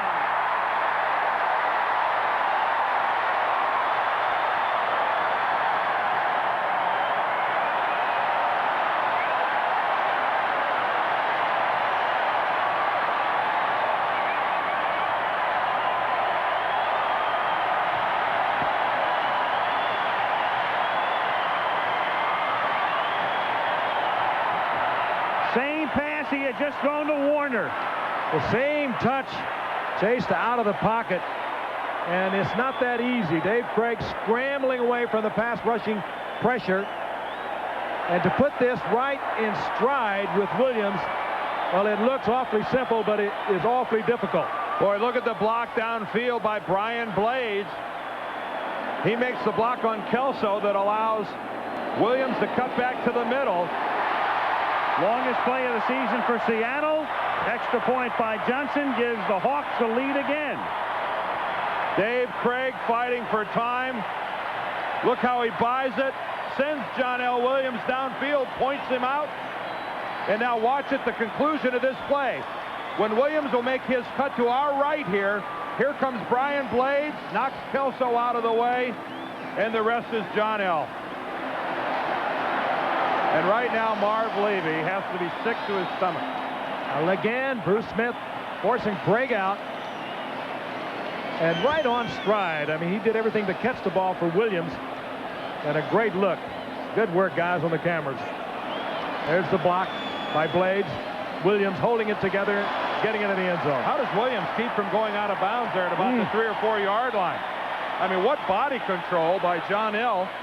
being able to stay in bound. I mean, this is a big man, 230 pounds. He's got some momentum headed towards that sideline marker, and yet he's able to stay in bounds and lunge into the end zone. So 2 big plays tonight for Seattle after they'd gone 3/4 of the season without having a play cover more than 32 yards. Saw Reggie McKenzie there in that last shot. Former great guard for both of these clubs, for both Buffalo and Seattle. Johnson puts it in the air. Little adrenaline in that. Oh, yeah, I was going to say. Looked like that was kicked in Denver. 4 kickoffs tonight and 4 touchbacks for Norm Johnson. There's Big Reggie cheering the crowd on. Of course, great lead blocker for O.J. Simpson. He and Joe DeLamalure forming one of the game's great guard tandems, and then finished his career here for Chuck Knox in Seattle. And, of course, a former partner of mine at Michigan. We played side by side on a pretty good offensive line. Well, I would have to say so. Buffalo at the 20. And for your info, Frank, we lost to USC in the Rose Bowl. I wasn't going to bring that up either. Reed makes the catch. Great spin move. Nets the first down and a 16-yard pickup out to the 36-yard line. Andre Reed run out by Eugene Robinson. And again, let's go back to the fact Buffalo has not been shut out in the 4th quarter of a game in the last 23 games. There's a 0 up there right now, and they're down by a point. And boy, you got to look back to that missed field goal that would have given Buffalo a 9-point lead, and Norwood pushed it wide to the right. That, by the way, team, Al, with a lot of confidence, though. At the 36-yard line, Here's Thomas, and let's not let the moment pass without acknowledging Andre Reed with that catch now in front of Dubinion and the all-time leading receiver in the history of the Buffalo Bills. And he's put it together in 5 years. 71 last year when he really emerged as a top flight receiver, went to the Pro Bowl, and just having a spectacular year now. Well, it's really indicative of how the game's changed. The reliance so much more today on the passing game. The rules have been changed defensively to make it easier to get open. 2nd and 7. Kelly throws it over the middle to the tight end, McKellar, and he is wrestled down at the 46-yard line, and that's very close to a first down. You see the marker right there at the bottom of the screen, and they may have to measure it. It's that close. Surge took him back inside the 45, but he was out for what appeared to be first down yardage. Somebody forgot to tell McKellar that he's supposed to go down when somebody hits him. He's got 3 Seahawks tugging on him, trying to get him down, and he won't go. Como, Wyman, and M.L. Johnson were all there. Well, that's your prototypical tight end. And a first down for Buffalo. And looking ahead, they have all of their timeouts remaining. 4:27 to go. There's Wyman. In comes M.L. Johnson. Aaron Como. And still McKellar stays. He won't go down. You like to see it. You like to see it.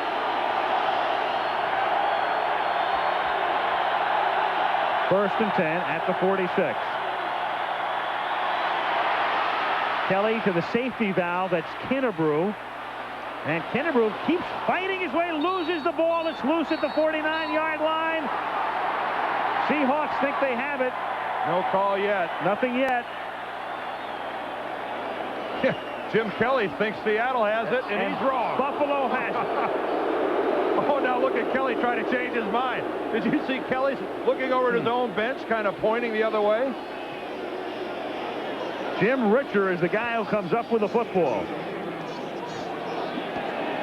Now, there's still some confusion here now. We haven't seen a celebration yet.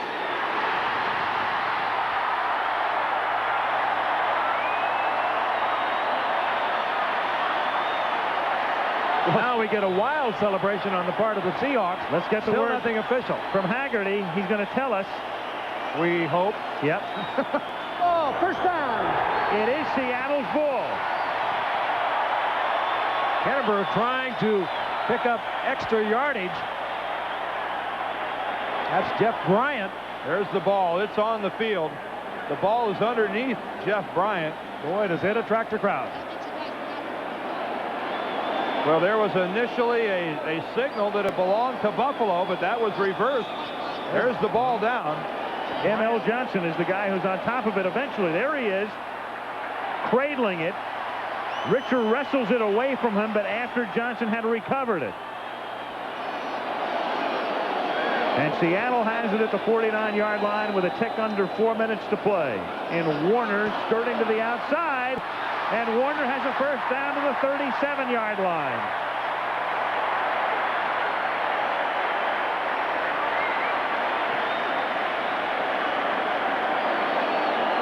And now Seattle's put Buffalo in a position where the Bills are going to eventually have to take their timeouts on defense. Clock running, 3:33 to play. Well, you're not going to take your timeouts when they run one play and pick up another first down. They're going to have to see some light at the end of the tunnel. They're going to have to stop them defensively. You know, this is why we go ahead and play the games, isn't it?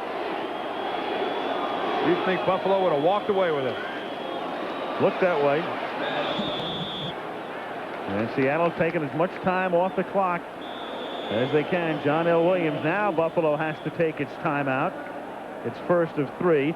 Meanwhile, Largent, if you joined us late, has not scored a touchdown tonight. He still has 99 career touchdown receptions, but he does have a point.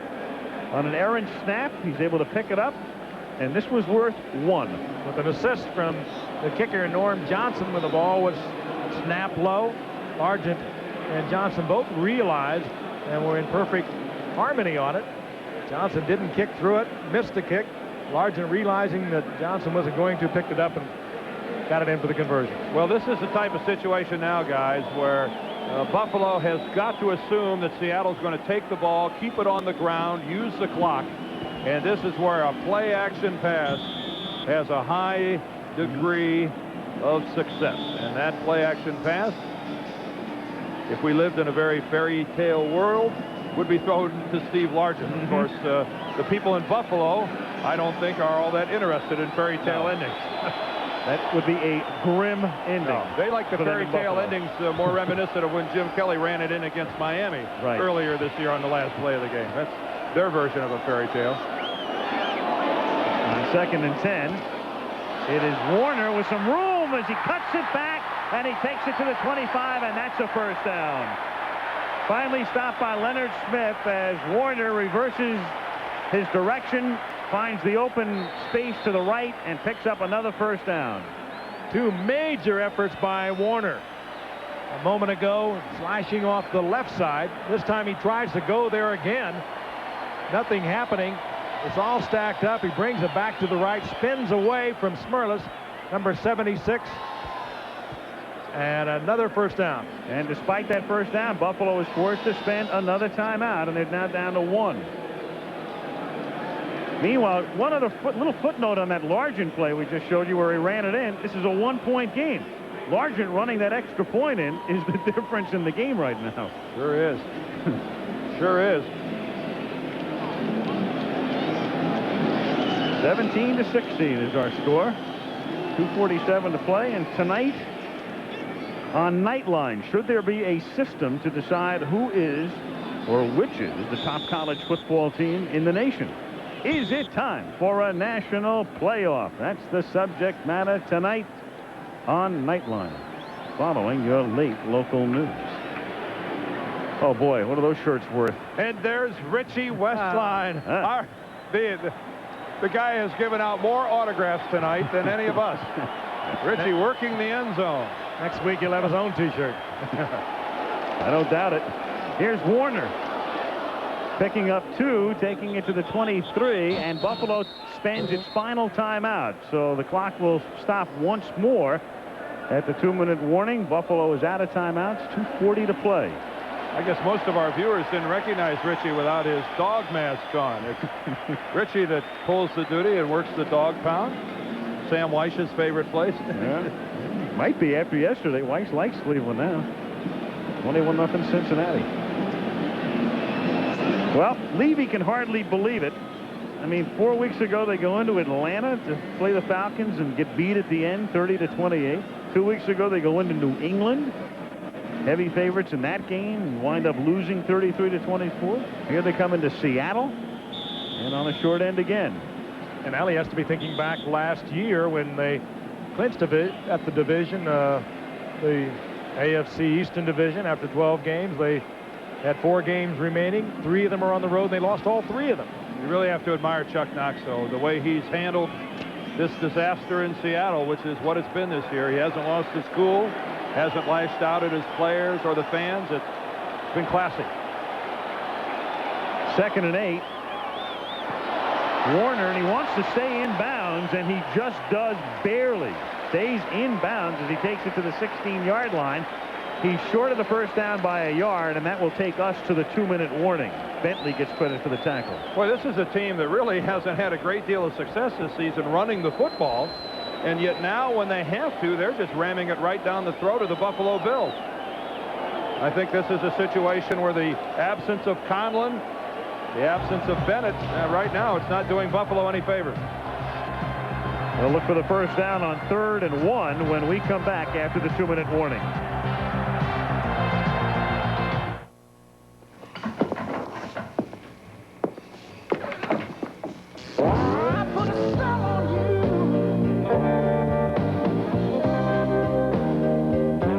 Genuine draft.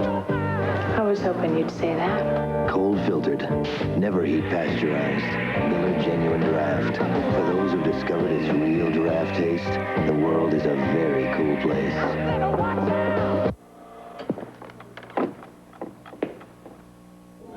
This year, Corporal Mike Gallagher had a remarkable homecoming while stationed overseas. Mike, can you see me? Yeah, you look great. I can't believe it's All you. digital fiber optic Your mom's video here. conferencing from U.S. Hi. Sprint.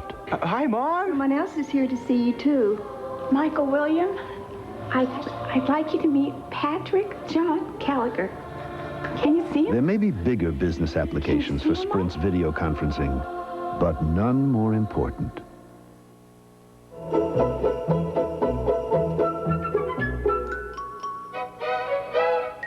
For those hardy souls who brave the elements in search of the perfect tree, McDonald's has a treat just for you.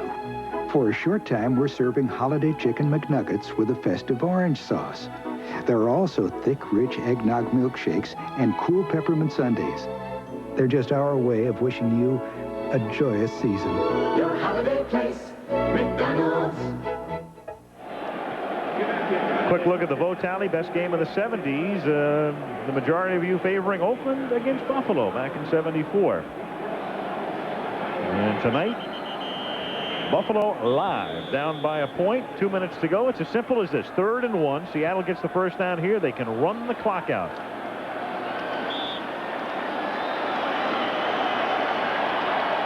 And they come in a tight formation with Warner the tailback, and on 3rd and 1, it's Kurt Warner picking up the first down, and that will write an end to this one. At the 12-yard line, Buffalo cannot stop the clock. Dan touched on it a while ago. The 4-8 ball club, you like to see it in this game. Not that you want to see Buffalo go down, but at 4-8, these guys have played like they were contending for the division. Well, what the crowd would really love here, but there's no way you can do it, I don't imagine, is throw the ball to Largent. No, I think Chuck Knox thinks records are wonderful, but he's more concerned with his one-loss record than he is with Steve Largent's record. They set Largent up. That's Largent as the safety valve at the 22. No, they're not going to do anything with this ball other than sit on it. Fred Smirlis comes across and makes contact.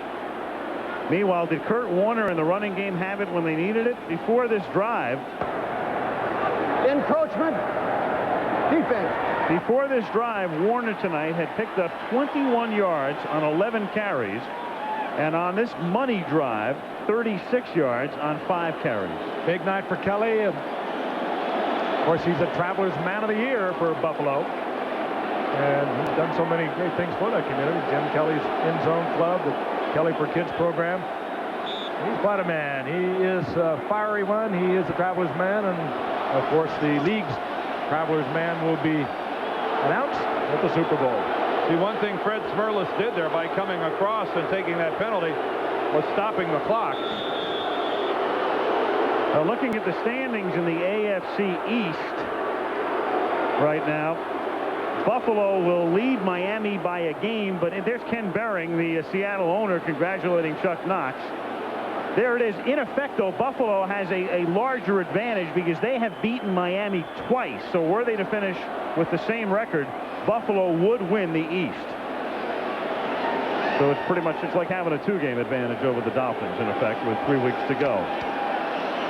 But again, Buffalo losing 3 of their 4 last year.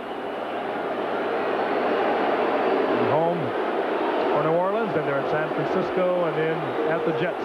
This will be the final play of the game, and wouldn't you know it, for the first time in 24 games, Buffalo does not score a point in the 4th quarter. They had a chance to tie the NFL record and couldn't.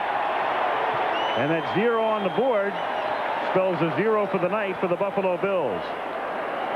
So the Bills and their road woes continue. They will not be known when the season is over as road warriors. It's road woes more than anything else.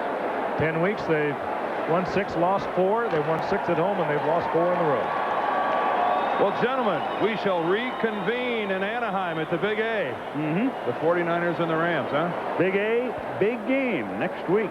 San Francisco and Los Angeles.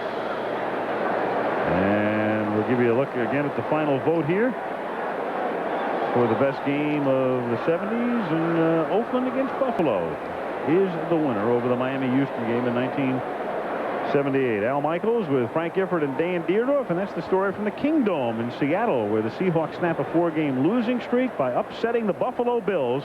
The final score, 17-16. A reminder, Saturday, doubleheader day on ABC's college basketball. First live at 2 Eastern Time. Defending national champion Michigan hosts Atlantic Coast Conference powered Duke. Then live at 4 Eastern Time. It's another ACC Big Ten matchup as North Carolina takes on Iowa. Now, except on the West Coast, stay tuned for ABC News Nightline following your late local news over most of these ABC stations. 49ers Rams next Monday. We'll talk to you from Anaheim. ABC's Monday Night Football has been brought to you by Miller Genuine Draft, cold filtered for real draft tastes.